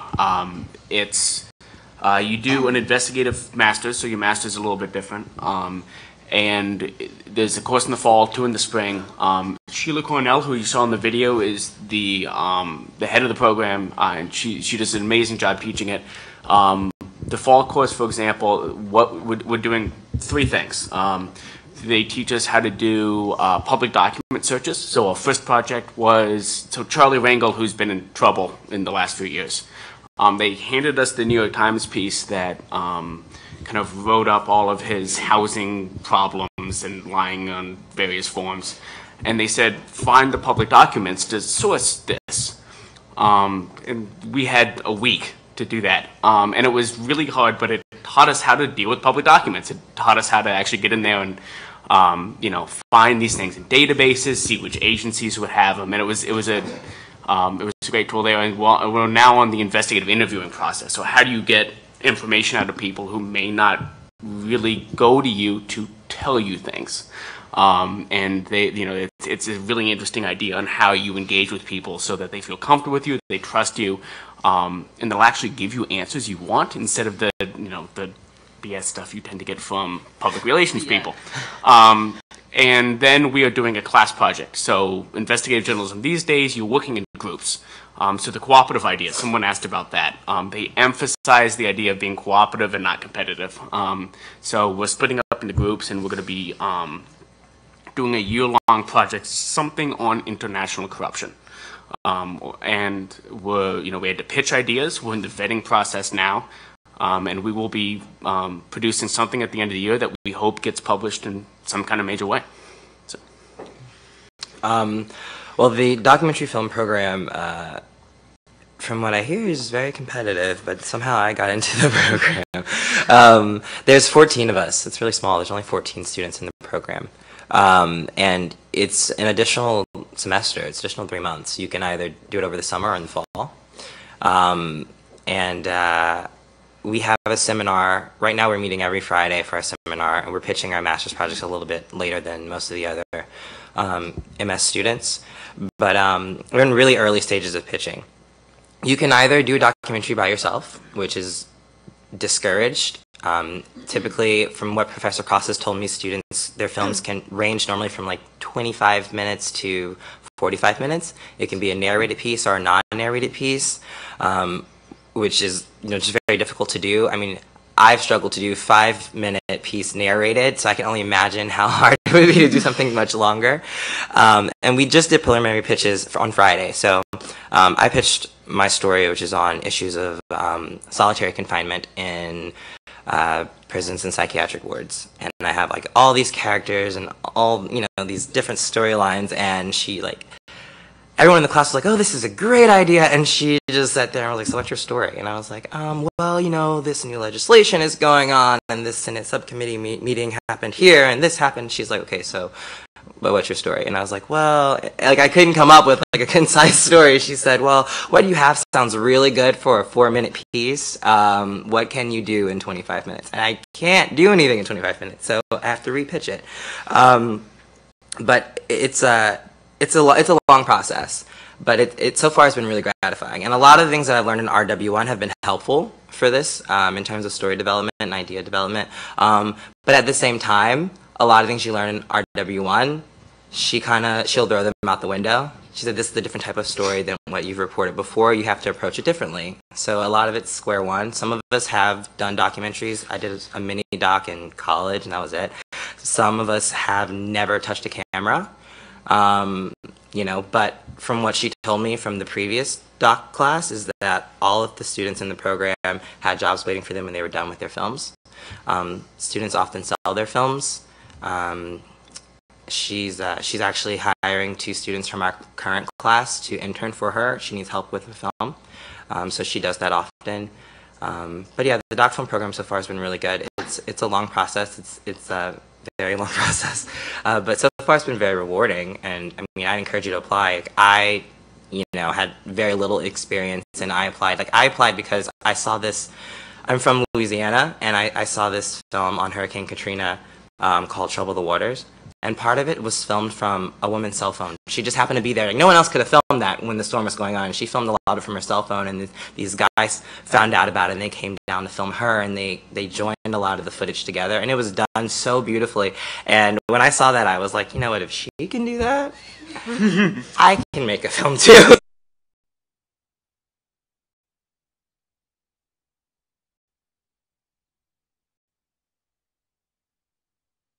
My own story, so it was interesting. One of the other things about the documentary film program is that you must get your film either accepted to be shown on television or at a film festival, because part of learning how to do the documentary film work is learning how to get your film produced and shown and get other people to see it. So let me take one last question, and then we're going to move on to some drier subjects, admissions, financial aid, and the all-important career services. So I see somebody in the back there has the mic. I wanted to know, did any of you guys have a problem trying to get in, like your GPA wasn't so high enough, or you couldn't get a recommendation for anyone? We're all here, so yeah. I applied, actually I applied the year before as well, right out of undergrad, and I got waitlisted that year. And I reapplied, and I got in again. So I applied for the class of 2012. I'm really glad I got into this class because, well, there's a ton of things that happened, and it's the 100th class, but asking us is probably not the best. I mean, yeah, we're all here, so. Yeah. It's hard work, the application, though. Like, I spent a lot of time on it, and it was worth it, but I did spend a lot of time on it. Knowing what they're looking for is, I mean, it's, I guess, that kind of mystery that the admissions committee knows. I don't know. I mean, I have no idea why they chose me over someone else. I'm a little mystified by it myself. So, I mean...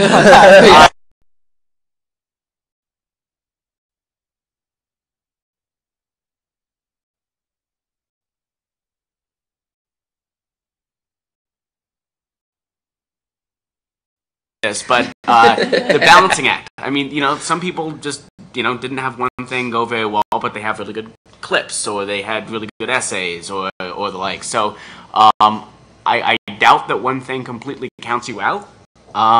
But just deal with the application somehow and get it done. Just getting it done was the biggest thing, I think. And it's out of your hands at that point. And I don't think there's a type of person that gets in, because if you look at our classes, it's just so diverse. Like, I have people in my class who have met like an MD. I have someone who's worked in Pakistan for 10 years. I have a classmate who worked on Capitol Hill. I'm right out of school. There's and this is just in a class of 18 people. So in a class of 300, you can imagine how diverse this class is. And we have 100 international students. It's incredible. So I don't think there's a type of person that gets in. So I think, but everybody got in for a reason. So I don't know. I'm just the great mystery. Yeah. You don't ask. Investigative project. All right. Actually, that's a perfect segue into the admissions part of the section, and I will talk more about your question. But I'd like to thank all of our student guests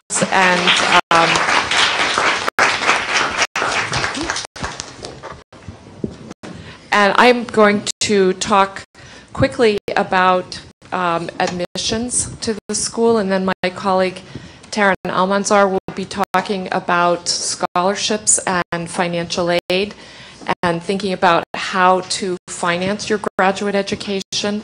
And then my colleague Julie Hartenstein, who joined us. Did I lose you, Julie? She'll be back. She'll be back. She was standing in the back. She is our Associate Dean for Career Services and is going to talk with you a little bit more about some of the things that our students mentioned, but to give you an idea of the kinds of assistance that we give you when you are looking for a job, because we know, of course, that that is an all-important criterion for you. To talk about admissions, I'm going to mention first deadlines for those of you who might be thinking of applying for the coming year. The Master of Science program and the PhD deadlines are the 17th of December. So we want you to have your applications in by then. The MA and the dual degree with computer science and journalism, that deadline is January 15th. For the MS program, I'm going to talk briefly, and are there any other people who walked in late who are interested in the doctoral program? I should have looked at that. Okay, then, okay. I'm going to talk with you separately then at the end, but for the rest then I'm just going to talk with you about the kinds of things that we look for in your application, the kinds of things that you need to submit. The application itself absolutely must be submitted on the deadline. We are looking in each case for students, first of all, who write well. We're looking in general for students who have qualities that we know make a good journalist. And those are things like curiosity. You have to be curious. You have to wake up in the morning thinking about stories that you're going to do, thinking about things that you would like to do. But you also have to be prepared to have your editor say to you when you get into work, I need you to do this. So you need to be interested in people. You need to want to tell stories. We're looking for people who enjoy telling stories. We're also looking for people who are persistent, who are determined. I know that, for instance, the student who was talking about the investigative journalism program, but this is true for all of our students. You have to figure out how you're going to get that information that maybe people don't want to give you. Part of that is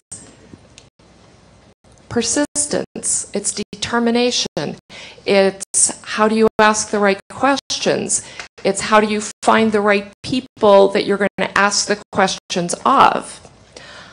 We're also looking for people who are passionate about journalism. I think that you could tell from our students that they love journalism. Everybody in this building is very single-mindedly in love with journalism. We're looking for people who have that kind of passion, who want to be journalists, because the only thing that we do here is train you to be journalists. We train you to be great writers, we train you to be great reporters. These are obviously skills that you can use in many different contexts outside of the journalism school and outside of journalism as a profession. But our goal here is to train you to be a great journalist. So, what kinds of things are we looking for then in the application? The paper parts, we're looking at essays. Everybody has to write an autobiographical essay. Everybody has to write an essay about their interest in journalism, why they want to be a journalist, why they'd like to come and study here at Columbia. What is it that they see here that they think will make them a good fit for the program? There are some additional essays. If you're applying to the MA program, you'll do an essay about the specialization that you're applying to and about your interest in that specialization. If you are applying to the investigative journalism program, you'll write an essay about your interest in investigative journalism. And of course, if you're applying to the documentary program, the essay, the third essay will be about your interest in documentary filmmaking. You'll include a resume. We're interested in what you've done up until now. You'll include 3 letters of reference. Now, who should those come from? We're looking for references from people who have supervised your work in a particular context. It can be professional context or it can be in school. It can be also, well, what I should say is it should be people who know you, who know what you want to do, who are aware of your career aspirations. A lot of times when you're approaching recommenders, it's a good idea to send them your resume so that if you haven't been in contact with them for a while, they know what you've been doing. It's also a good idea if you have your journalism essay written to send that along. You want to be sure that they have the information that they need. You know, they'll have some idea perhaps about your writing, about some of those characteristics that I described earlier, but you want to make sure that they've got the information that they need to give you the kind of recommendation that you'd like to have. It's also, of course, a good idea to contact them and give them enough time to get the recommendation written and sent to us. So 3 letters of reference. We also are looking for clips. They can be print clips, audio, video, whatever you've got. They can be examples of blogs that you've written. There are some people who have not worked in journalism, either professionally or as a student journalist. You have other opportunities. If you need to, you can submit an academic paper, but we're looking to see how you write. We also get information about your writing from the writing test. The journalism school does give a writing test for the MS applicants. The MA applicants do not need to submit a writing test. The writing test is a 75-minute test that you can take anywhere in the world. People who are here in the New York City area are welcome to come and take it here at the journalism school. And the best way that you can prepare for it is to pay attention to what's going on. Make sure that you're paying attention to current events. Work on your writing skills. Work on your journalistic writing skills. It's a short test. It's got a series of short answer questions, some longer form questions, but we're trying to get an idea throughout the entire application of your writing. So you've got the essays that you write, which we assume have been edited. You've asked somebody else to look at them. You have used spell check, you've used grammar check, all of those kinds of things. We also assume the same thing of your clips. Somebody has gone over them in one way or another, but we are reasonably sure that you're the person who is sitting down and knocking out that writing test for us. So we have all of those three examples of what your writing is like, and that helps us to make, that helps us to form an opinion about your writing. We do not require the GRE. So you did not hear me say GRE. We do not require the GRE. We're allergic to the GRE. If you send GRE scores, we will not, in the admissions office, we will not put your GRE scores into your file. That's how allergic we are to them. We do not believe that GREs can give us an indication of who will be a good journalist. But as I said, we're looking at those other qualities: writing, curiosity, persistence, determination, a passion for journalism. So that gives you some idea of what we're going to be looking for in your essays. We're also looking, when we look at the recommendations, we're looking to see how the recommendations fit into the entire picture that you present to us. So when you're preparing your applications, you might want to think about it as, this is your chance. You're reporting on yourself. You're telling your story. So we're looking for that story arc. Who are you? Why do you want to be a journalist? Why do you want to be here at Columbia? We're looking for that for both the MS as well as the MA program. Have I left anything out about admissions? Transcripts. We would like to see transcripts from every university that you have attended, undergraduate school as well as graduate school. Does anybody have any quick questions right now on admission requirements? Yes. Let's have a microphone. Right here? Okay. I'm going to start here. We'll make our way across the room. I want to be sure we get these all answered. So just 3 quick questions. The first one is there an interview process with the Board of Admissions? There is no interview process with the admission committee. The readers who look at the applications and make the decisions are faculty and the professional admissions staff. However, if you are interested in coming to talk with us, just on a personal level, you're very, very welcome to make an appointment to come talk with us in the admissions office. Okay. The second one is for the clips. I know some schools require a certain number of clips. We give you very specific information in the application instructions. If they're written clips, they shouldn't be longer than 15 pages, and then there are some specific instructions also about the audio and video clips. Okay, and lastly, on average, how many people apply per year? Or We actually make that information publicly available. If you'll look inside your brochure, there's a brochure with a green cover on it, and if you look at the second to last page in the back of that brochure, all of the statistics are there for all of our programs. Thank you. Yes. Hi, my name is Felice Leon. I'm interested in the Masters of Science program.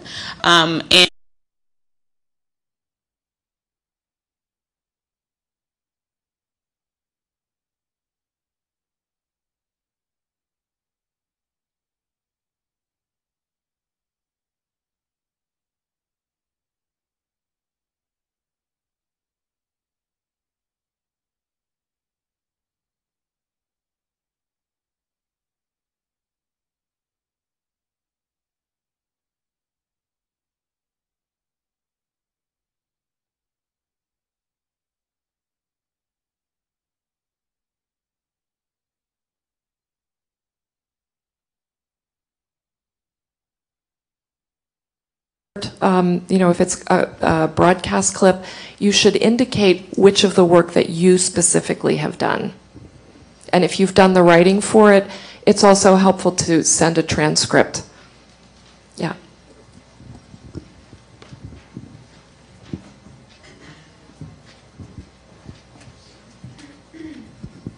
Hi, my name is Rob Smith. I'm actually interested in the MS program. So I had a question, two questions actually. First is about transcripts. So I'm a veteran. I actually took community college classes before I transferred into my undergraduate institution. Those credits do appear on my undergraduate transcript. Would you need the community college transcript as well as undergrad? Yes, we need transcripts from every university, whether community college, four-year college, or graduate school program that you've attended. And second, for the writing clips, are opinion pieces looked down on, or what's the idea about that? We're looking, if possible, for pieces that you have reported and written.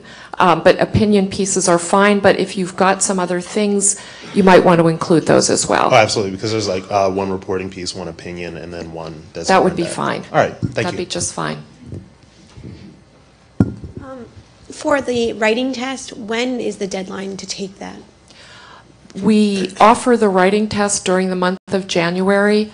We will send you information about it normally the week before Christmas, about when the tests are given. Here at the journalism school, we give them on every Saturday and Sunday during the month of January.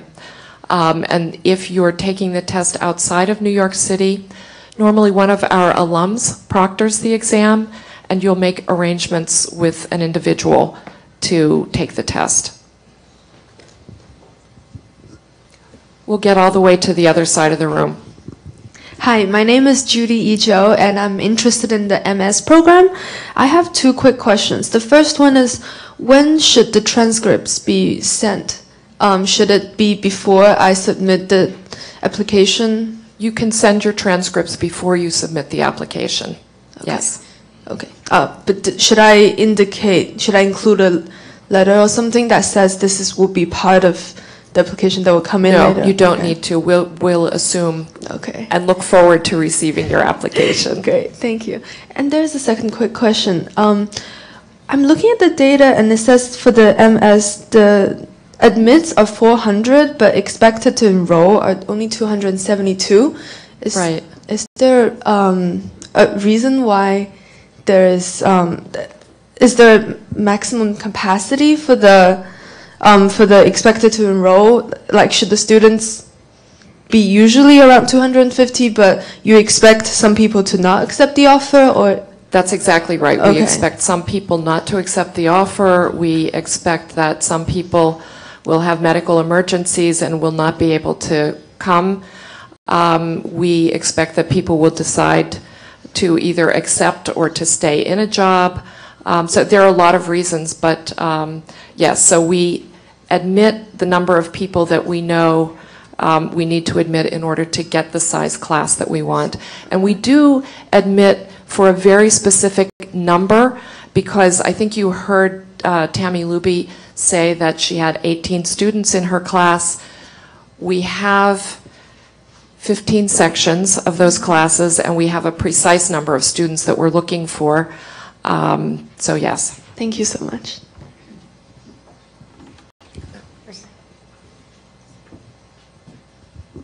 Hi.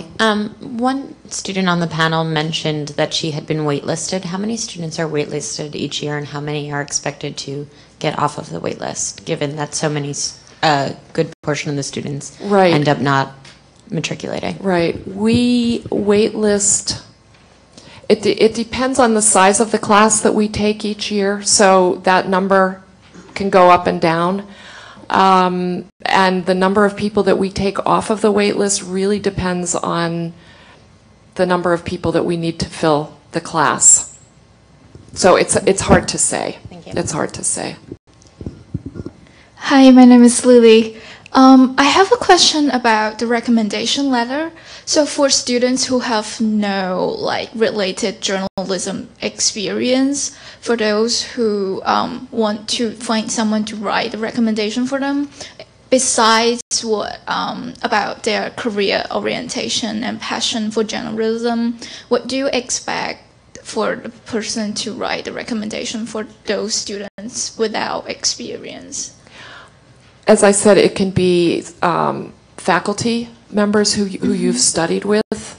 And I think in that case, people where it's a course that you had to do a lot of writing so that they are able to evaluate your writing for us, they would be good choices. People where you worked, where you might have done an internship during college, something like that. People that we would discourage you from using are your parents, your grandparents, your congressman if you did not work directly for your congressman or congresswoman. We want people who know you and can tell us about you and about your promise as a journalist. Okay, thank you. Yeah. Hi, I have two questions. One is Dean Lemon mentioned a collaboration with a journalism school in Santiago, Chile. Is that something that you apply for, or like? Yes, that will be. That program actually has not started yet, but all of our international dual degree programs, you apply first to the journalism school here at Columbia, and then during your first semester here, you would apply to the other school, because you'll go to that other school after you've graduated from Columbia. Okay. And the second question is it possible to defer for a year if you're admitted? We generally do not do deferrals. So you should think carefully about when you want to start. If you know already that you don't want to start for 2 years, apply next year. Okay, thank you.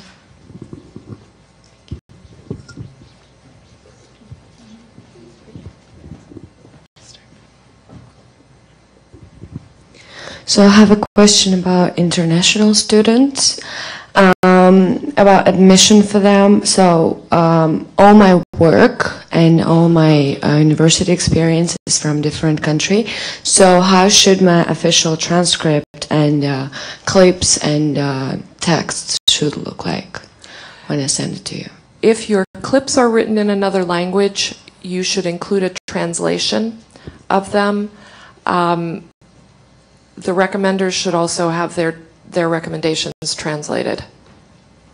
So should if it be not, or written in English if they're able to write it in English? Should it be like notarized somehow, or I mean, for you to know that this is actually true? The transcripts have to be official transcripts sent directly from the university. Yeah. One other comment for international students. For international students whose first language is not English, if you did not do your entire bachelor's degree at an English language university, you must take either the TOEFL or the IELTS. The IELTS is the British language, or the British culture, no, the British Council examination. So should TOEFL should be sent straight to you? Yes. Got it. Yeah.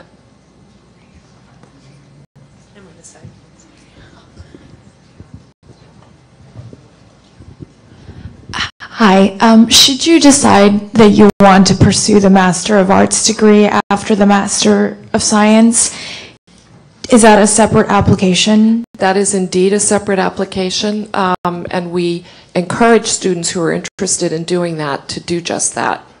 Okay. So as soon as you complete your Master of Science, you would apply for the Master of Arts? You would, if you were a current Master of Science student, you would be applying in January to the MA program. Okay. We also have students, though, who graduate from the MS, go out and work, and then come back and do the MA. So it can be done either way. Okay, thank you. Yes. So I have a question about the clips again. Would you recommend taking the chance to showing a particular style through a number of clips, or an array of different styles? What you should choose is what you feel is your very, very best work. Okay. Okay, thank you. Hi, I have 3 questions, 2 are short and 1's in depth. So the first thing I wanted to know, just very briefly, yes or no, is a documentary film program available to a part-time MS student or it's not? It is, both the investigative and the documentary programs are available to part-time MS students. Yes. Okay, thank you. And then the second short question was, you mentioned that the test was given on Saturdays in January.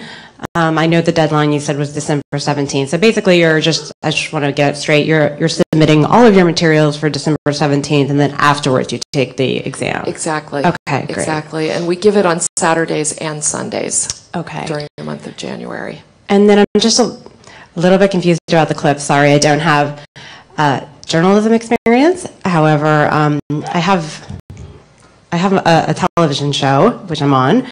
And I'm on the television show via contract as an expert, but I'm not on the show as a journalist. So I don't produce the show, but the content that I speak about is my own in terms of the content of the field. So should I send you the clips of myself, brief clips with my own written content that I'm speaking about on TV? But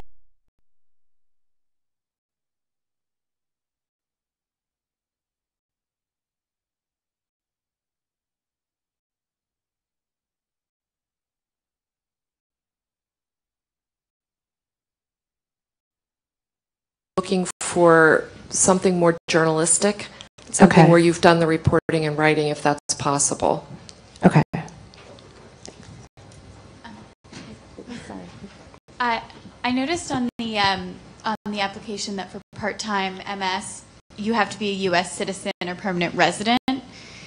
This is kind of a visa question. Sure. If I'm currently working here, I'm Canadian, and I'm working here, and I'm totally eligible to study while I'm working. Is that different? On an As H-1B? long as you are here on a visa that permits you to study, it's okay. Normally, international students will come into us on either an F1 or a J1 visa. Right, I was on F1, and then now I'm on H-1B, so that lets You're me- on an H-1B? Yeah. Okay. Hi, I have another question about the transcripts. I'm an international student, and the official transcripts that my university gives only details the overall exam results. Does Columbia require a more detailed transcript? Which university? Trinity College. It'll be fine. Just have them send what they normally send. Okay, and also I did an Erasmus year in Scotland, so would you require a transcript from that as well? Yeah. Okay, even though it's included in the Trinity. Yeah, we would like to see it. Sure. Yep. Let me take one last question over here, and then we're going to move on.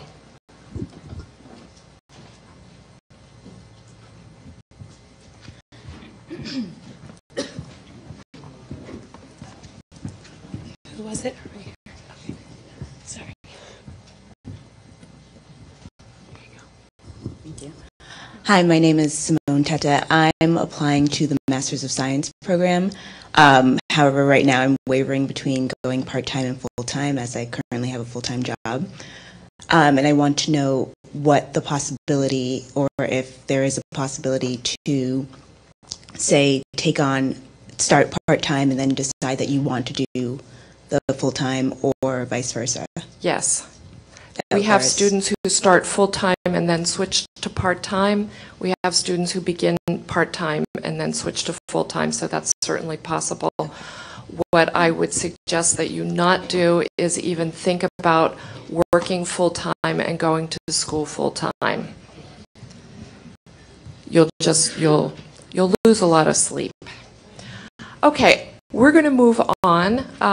Julie Hartenstein, who is our Dean for Career Services, is going to come and talk with you a little bit about career services, and then we're going to talk quickly about financial aid and scholarships.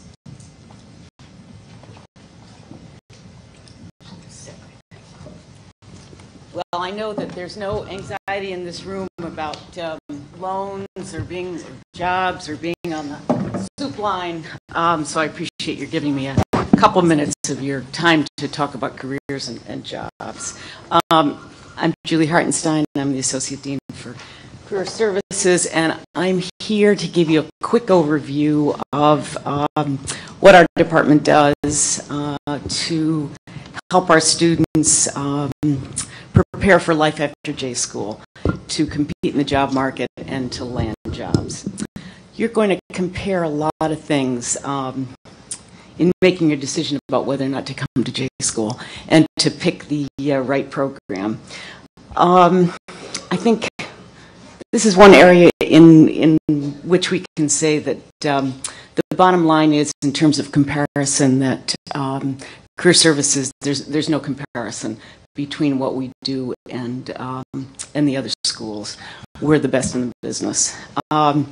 We provide the most hands-on service to students, the most resources. We've got the most expertise in terms of our professional staff. I wonder why I'm out of breath. And we put on the largest job fair in the country of any journalism school or organization. So this is the J School. I'm going to try to work quickly. I'm going to refer to my notes so we can move quickly. I'm going to talk a little bit about it's J School, so I'm going to talk about the 5 W's: who, what, when, where, why, and how. Who we are. We're a team of 4 in our office. Actually, we're going to be adding another staff member shortly. We've all been practicing journalists for a significant part of our careers, and have also been graduate educators in journalism. I spent 20 years at ABC News before I came to the J School, and taught here for 7 years full time for people in what was the broadcast concentration. I work primarily with students in radio, television, and digital media. A number of you, we have the pleasure of working with Elena Cabral, who runs the part-time program. You already met Elena. I don't know if you got a bio for her. She had been a reporter at the Miami Herald and has taught full-time in the J School in seminars and workshops for a long time. My deputy in the program, Gina Boubian, was a newspaper reporter for 15 years. Then she taught at NYU. We don't really talk about the competition here, but she did teach at NYU for 7 years before joining Career Services, and she has really locked down. She works with magazines. She knows the alt-weekly landscape very well. And then we have an administrator in our office who really runs our website, and she tracks internships and jobs all around the country for our students. What do we do? That's the W. We get to know our students. Each student in the school has the opportunity to come and meet with us for a long consult where we talk about, we do resume makeovers. We work a lot on cover letters. I didn't pay the people who were up on the panel previously, but appreciated their comments. We help you plan a career strategy, and we suggest targets of opportunity that you can pursue. We also, our doors are open all the time, and we answer questions throughout the year. When do we do this stuff? Well, as you can see, the students on the panel were just here for 3 months, and I think 2 or 3 of them had already met with us and had some appointments lined up. We bring the world outside, inside the J School. We're not an ivory tower where we're sort of looking, from the upper floors at the world of journalism. Throughout the year, our department sponsors sessions with journalists, recruiters, employers, and media entrepreneurs. Here's a sampling just of some of the things that we've done just in the past couple of weeks. A team of 4 or 5 people came in from Reuters for a couple of hours to talk to students about internships and life at Reuters and their summer internship program and jobs. The director of the Kaiser Health Reporting Program, which is a fabulous program, came and did a session, and then she spent the entire day meeting with students, just individually, one-on-one, as they, in sort of an open house downstairs. Bloomberg News came. We'd had about 40 or 50 students from the program apply. They interviewed about 20 in one-on-one interviews. We've had, in the past couple of weeks, 2 sessions with BBC reporters and producers and correspondents.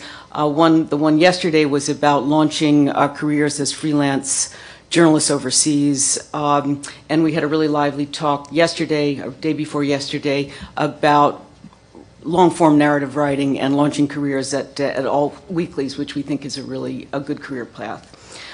We are just one of the resources, Career Services is just one of the resources that you'll have available to in your time here. You're going to have people in your classes. There are events here, constantly. You've probably seen the calendars. You couldn't go to all the sessions that are available and still pass your coursework. So, in other words, this place is one sort of giant networking opportunity, and that's, in a lot of ways what jobs are all about.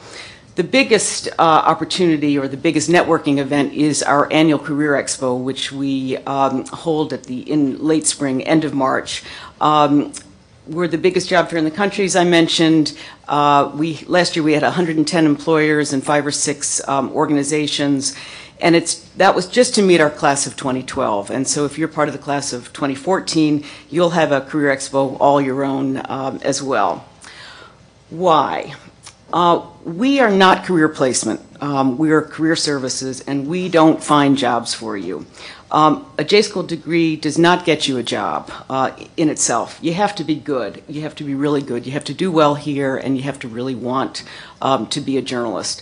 Journalism is really a tough market to break into. It always has been. As you know, the industry's in flux.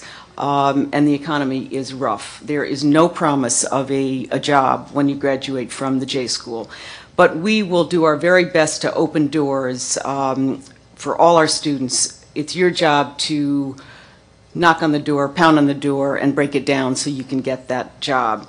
We can promise you that we will help you understand the job market, we'll help you develop a job search strategy, we will give you the tools to be successful in your search, not just in leaving J-School, but really for the rest of your career. And we're going to bring you face to face with a lot of people that will be in the position to interview and hire you for jobs, either when you graduate or in the future. We also know that you're going to have the skills and training that you need to hit the ground running once you leave the journalism school, and that in a J-School degree, you're really investing in a long-term profession and a career, not just for your first job. The best message I can give you about employment, is really the facts. In our class of 2012, 73% of the class had plans after graduation, and that means that they were going into internships, fellowships, full-time jobs, or other part-time employment, such as a real freelancing gig, not just people saying that they wanted to be freelancers, which can often be a polite way of saying that I don't have a job. Continuing in academics or going back to a previous job. 6 years ago, that number was 60%. We're certainly trying to increase our numbers every year. Can't make any promises. It's tough to know what's going to be out there, but so far our track record speaks for itself. Where do our grads land? They land, our grads are everywhere. I can't really think of a major news organization or actually they're everywhere. Everyone you can think of. I don't know if we've got a crawl available. We can play that later. But if you look at the list of where our grads are, which of our grads are running major organizations, pretty impressive list. You'll actually find a list in the green brochure that's in your packet. We also know for the class of 2013, this class, that 2 of the grads will land at Al Jazeera in Doha, 1 will be at ABC News in London, 1 will be at the ABC News Washington Bureau, another will be at the Clarín Media Company in Argentina, person will be at CNN for 6 months. We have, I think it's more than 20 exclusive paid graduate fellowships that are guaranteed for our graduates when they graduate. That's something that we work very hard on doing, and we're trying to expand those opportunities all the time. So what are your prospects? As you've seen, well, let me get a quick show of hands. How many people in this room have 5 or more years of journalism experience? Got a couple of hands. How many people have really never stepped foot in a newsroom? How many of you have your heart set on staying in New York and are not going to move anyplace else? Be honest. How many of you are going to be really disappointed if you don't land at CNN or the New York Times or another really big name, either after graduation or shortly afterwards? I don't believe it. You guys are all answering the question the right way.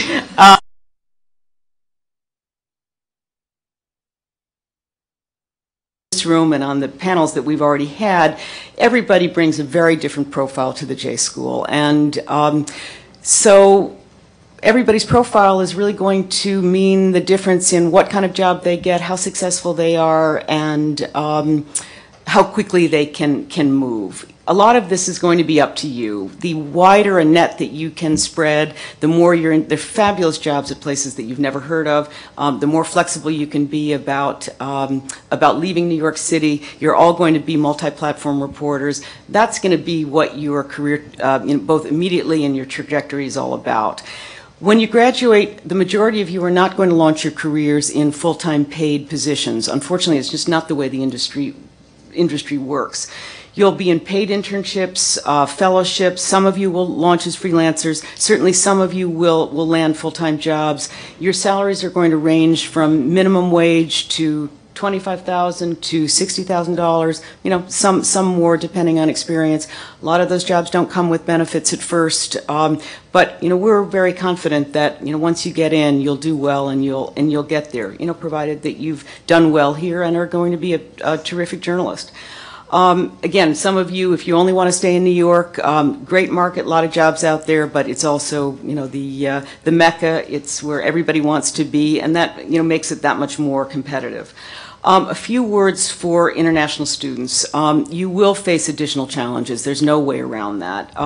When you graduate, you'll all be eligible for an OPT visa, the optional practical training visa that gives you the authorization to work in this country for a year. Gives you the ability to compete with, American and green card holders for jobs. As I said, that's going to give you the opportunity to compete, and it is very, very competitive. If you're interested in working in business journalism and financial journalism, we encourage that because that's where the jobs are. For international students and domestic students alike, there's more opportunity in business and economics reporting. But it's tough even for domestic students, obviously, to land jobs, and foreign students are going to face even greater challenges. Just because you have an OPT doesn't mean an American employer is going to want to take you on for that year. The majority of American employers don't sponsor. Only a handful of international students, even though every year they're some of our best students, will get long-term work authorization in this country. So we want you to be realistic about that. There are many American companies that won't take folks on for OPT because they're not willing to sponsor. That said, for, several years now, international students have been the valedictorians of the class, or, right up there. We don't exactly rank them as valedictorian because we're fast fail. And every year, international students get some of the very best opportunities out there. So that's a snapshot from Career Services. It's a really very exciting time to be a journalist, and we're going to do our very best to help you navigate and be successful in this new world.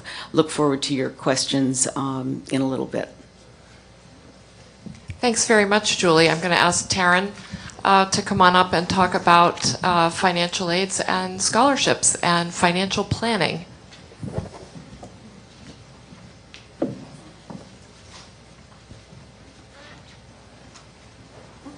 So now that you all have heard about the wonderful program, how to apply for it, the next question that all of you might have is, how much does it cost?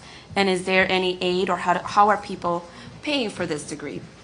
Now, if you're interested in the MS program as a full-timer, the cost will be approximately $55,000 for the 10 months. If you're interested in the MA program, it's approximately $50,000. And if you're interested in doing the part-time program, it's approximately $1,700 per credit. You pay per term, depending on the number of credits and classes that you're taking. I know that's a sticker shocker, but if you compare us to other schools that are spread out 2 years or so, it comes out to be similar, if not a little bit less. Having said that, you will need about $25,000 to live in New York. Yes, you will need that amount. It's always shocking to students that are outside of New York and thinking that's a lot of money, and then they end up in my office saying, oh my God, Taryn, I really did need the $25,000 to really start getting comfortable with those numbers. So now that I've said those figures, how do you pay for it? What aid is out there? How are students mitigating this cost? 3 ways: scholarship, student loans, payment plan. Under scholarships, you have 2 categories: those that are offered by the journalism school, and you will need 2 applications in order for you to apply for it by February 1st. The free application for federal student aid if you're a U.S. citizen or permanent resident, and the journalism scholarship aid form. Both forms should be out by December 1st. And the deadline, again, it's February 1st. What are the eligibility criteria? What is the average amount? You have 3 main shots of being eligible for scholarship aid. Based on financial need, as you have demonstrated on those forms that I've just delineated for you. Academic merit, as determined by the admissions committee. And then what we call scholarship restrictions. All of our scholarships are based on donations that are made to the school, and some donors have some very specific eligibility criteria. So I hear the question, you know what, Taryn, I might not have the financial need, or I don't think I'm going to be, as you heard, some of them say I'm going to be the dumb one in the class. You're not. Submit the applications. You might qualify for it. The average grant is about $10,000, which is great, but go back to the figures that I mentioned to you, it's not going to be enough. So my message to you, if you don't walk away from here, you know, because we bombarded you with a lot of information, is to start your financial planning now. So having said that, you submit your scholarship aid app and the free application for federal student aid for J-School scholarship, but there's other resources. Outside scholarships, our students are amazing in applying for scholarships that are offered by private organizations, and they have their own application deadlines, their own eligibility criteria, and their own amount. We start you off with a list on our site, so I will encourage each and every single one of you to start looking at that list now, today, when you walk away. Obviously, it's not a comprehensive list. There's tons of scholarships out there. I recommend for all of you to think of yourself as a pie, meaning, yes, you're interested in journalism, but you have other interests as well. Maybe you like arts. Maybe you like to cook. Maybe you are an art history major. There's tons of scholarships out there. Do your own research. You will find people that will tell you 2 things. You're wasting your time. I'm telling you right here, you're not. I've seen checks as small as $200 and as big as $40,000 come across my desk from outside scholarship. The second thing you're going to hear, oh, there's a lot of scam out there. Don't waste your time.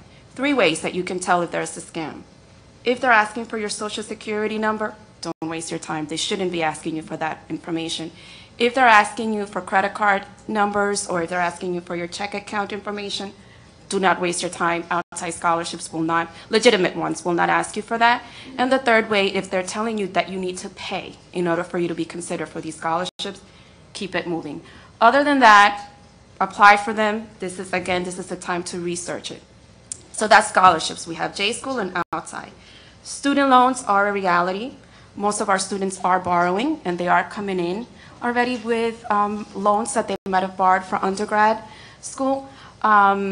So this is my advice to you. Start getting comfortable with the student loans. If you're a U.S. citizen or permanent resident, the federal government says we're going to offer you $20,500 regardless of your credit history, regardless if you're if you are employed or not. That's what we're offering you. Great repayment benefits that you'll have. If you have the opportunity, go to studentloans.gov. And my advice, because there's a lot of jargon and I know it's it's very confusing, there's a calculator there where you'll say, you know what, coming out of the J-School, and I always say, think of the worst case scenario. Put in whatever amount and add in your undergrad, maybe it's $40,000, $60,000, $70,000, and then it'll ask you for what you're expecting your salary is going to be. Let's work with the worst case scenario, minimum wage, as Julie mentioned. Enter that in, and what it'll do is that it'll give you a breakdown of what your repayment is going to look like under each of the different repayment plans. There's some of them that are more aggressive, that you will be making larger payments per month, and you'll be done in 10 years. Some other ones will say, you know what, let's spread it out for 30 years, and this is what it's going to look like. There's loan forgiveness out there. Look into those as well. So the message, again, is to do the research now, get comfortable with it. Some students will say, you know what, I'll try to get a job. I just had a conversation with a part-timer who said, I'm going to try to get employment where part of my benefit is going to be tuition reimbursement. And that's going to be my goal, so that way I can mitigate the cost. But already he's thinking and he's making that informed decision of saying, you know what, I don't want to borrow. And it is a reality. Some other ones will say, and I'll talk, from my own personal experience, where I said, you know what, I really want a master's degree and I believe in my career, and I borrowed loans. Am I happy about making those payments? I'm not going to sit here and tell you I'm so happy about it. No. But it was an investment that I made on my career, an investment that I made on myself, and I am comfortable with it. I don't resent it. So again, get comfortable with it, knows the repayment plans, know what it'll look like once you graduate, especially because the program is done in such a short amount of time. Payment plan. Tuition is due twice a year here. It's due in September and in January. And what that means is that whatever amount you owe the university, you have to pay by those dates. What our students are doing, though, is that they're enrolling in the payment plan, and you do that in June. It's a small fee, $55 for the entire year, and what they'll do is that they'll divide whatever amount you can pay out of your own pocket into 10 months. So for example, let's say you can pay $5,000 towards your education. You saved it, mom and pop have given that to you, you put that in your pocket. Instead of paying $2,500 come September, you're spreading that out. And $2,500 in January, you're paying $500 each month, which works out for students if they're A, getting a monthly stipend, or B, if they don't want to just put in all of their savings or all of what they have in their own pocket at once. So again, start looking at those options, start getting comfortable with them. This is the time to do it, work on a realistic budget. I do know that this can be confusing and a little intimidating. We're here to answer those questions. Please reach out to us. We'll be more than happy to sit and just create a realistic budget for you. International students. I've mentioned the federal loan, which are $20,500. If you're an international student, unfortunately, you're not eligible for that. The basic eligibility criteria for that is that you have to be a U.S. citizen or permanent resident, and you have to be enrolled for at least 6 credits. Our international students, what they do is that they'll, especially from Canada, I know, they'll reach out to banks, they'll reach out to their embassy, and get student loans that way. I know I've bombarded you, and you guys look shell-shocked. But are we opening it up now for questions?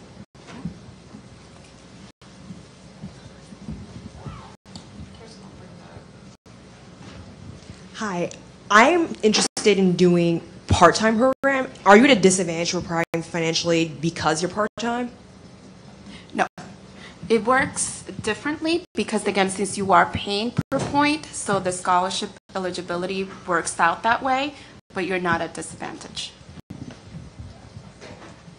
Hi, I wanted to know, when you said financial aid, the $20,500, is that what you qualify for for financial aid for your master's, or is that just because I know as a bachelor's you get cut off at a certain limit, and I'm taking community courses right now, and they're still doing my FAFSA as a undergraduate student, but they said when you go to get your master's that you have a different budget.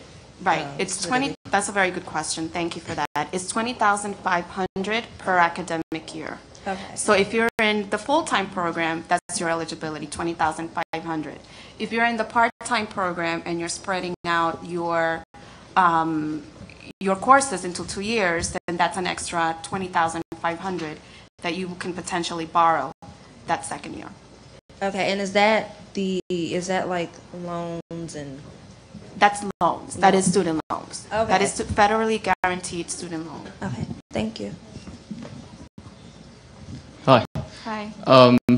You mentioned outside scholarships for international students.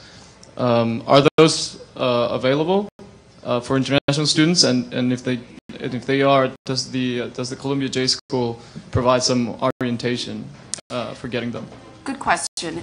Most of the outside scholarships are opened to international students, and some are specifically targeted towards international students. What we do is that we provide you with with the information, but since we have no jurisdiction over it, we have no say how the money is allocated or what the process looks like. If you have any questions, if you have any concerns, then you need to reach out to the foundation itself. Also, on international students, we encourage you to apply for Fulbright grants, which are federal grants that are available only to international students, at least for students coming in this direction. There are other governments that provide funding. The German government provides funding for students studying abroad. Most of the Scandinavian governments have tuition as well as living stipends for students studying abroad. Chile, Argentina, Peru, there are a number of governments now in South America, also Colombia, where you can either get scholarships and or there are loan opportunities. The same for Canada, where you need to check with your provincial governments. So there are other opportunities as well for international students for funding.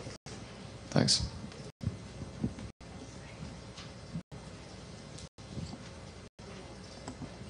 So I actually had a question for Mrs. Hardenstein. I'm an international student who just graduated from an American university. So I'm currently on OPT, and I was wondering if I'm still eligible for another OPT after another degree, like after a graduate degree, even if I already had one. Oh, sorry, yes.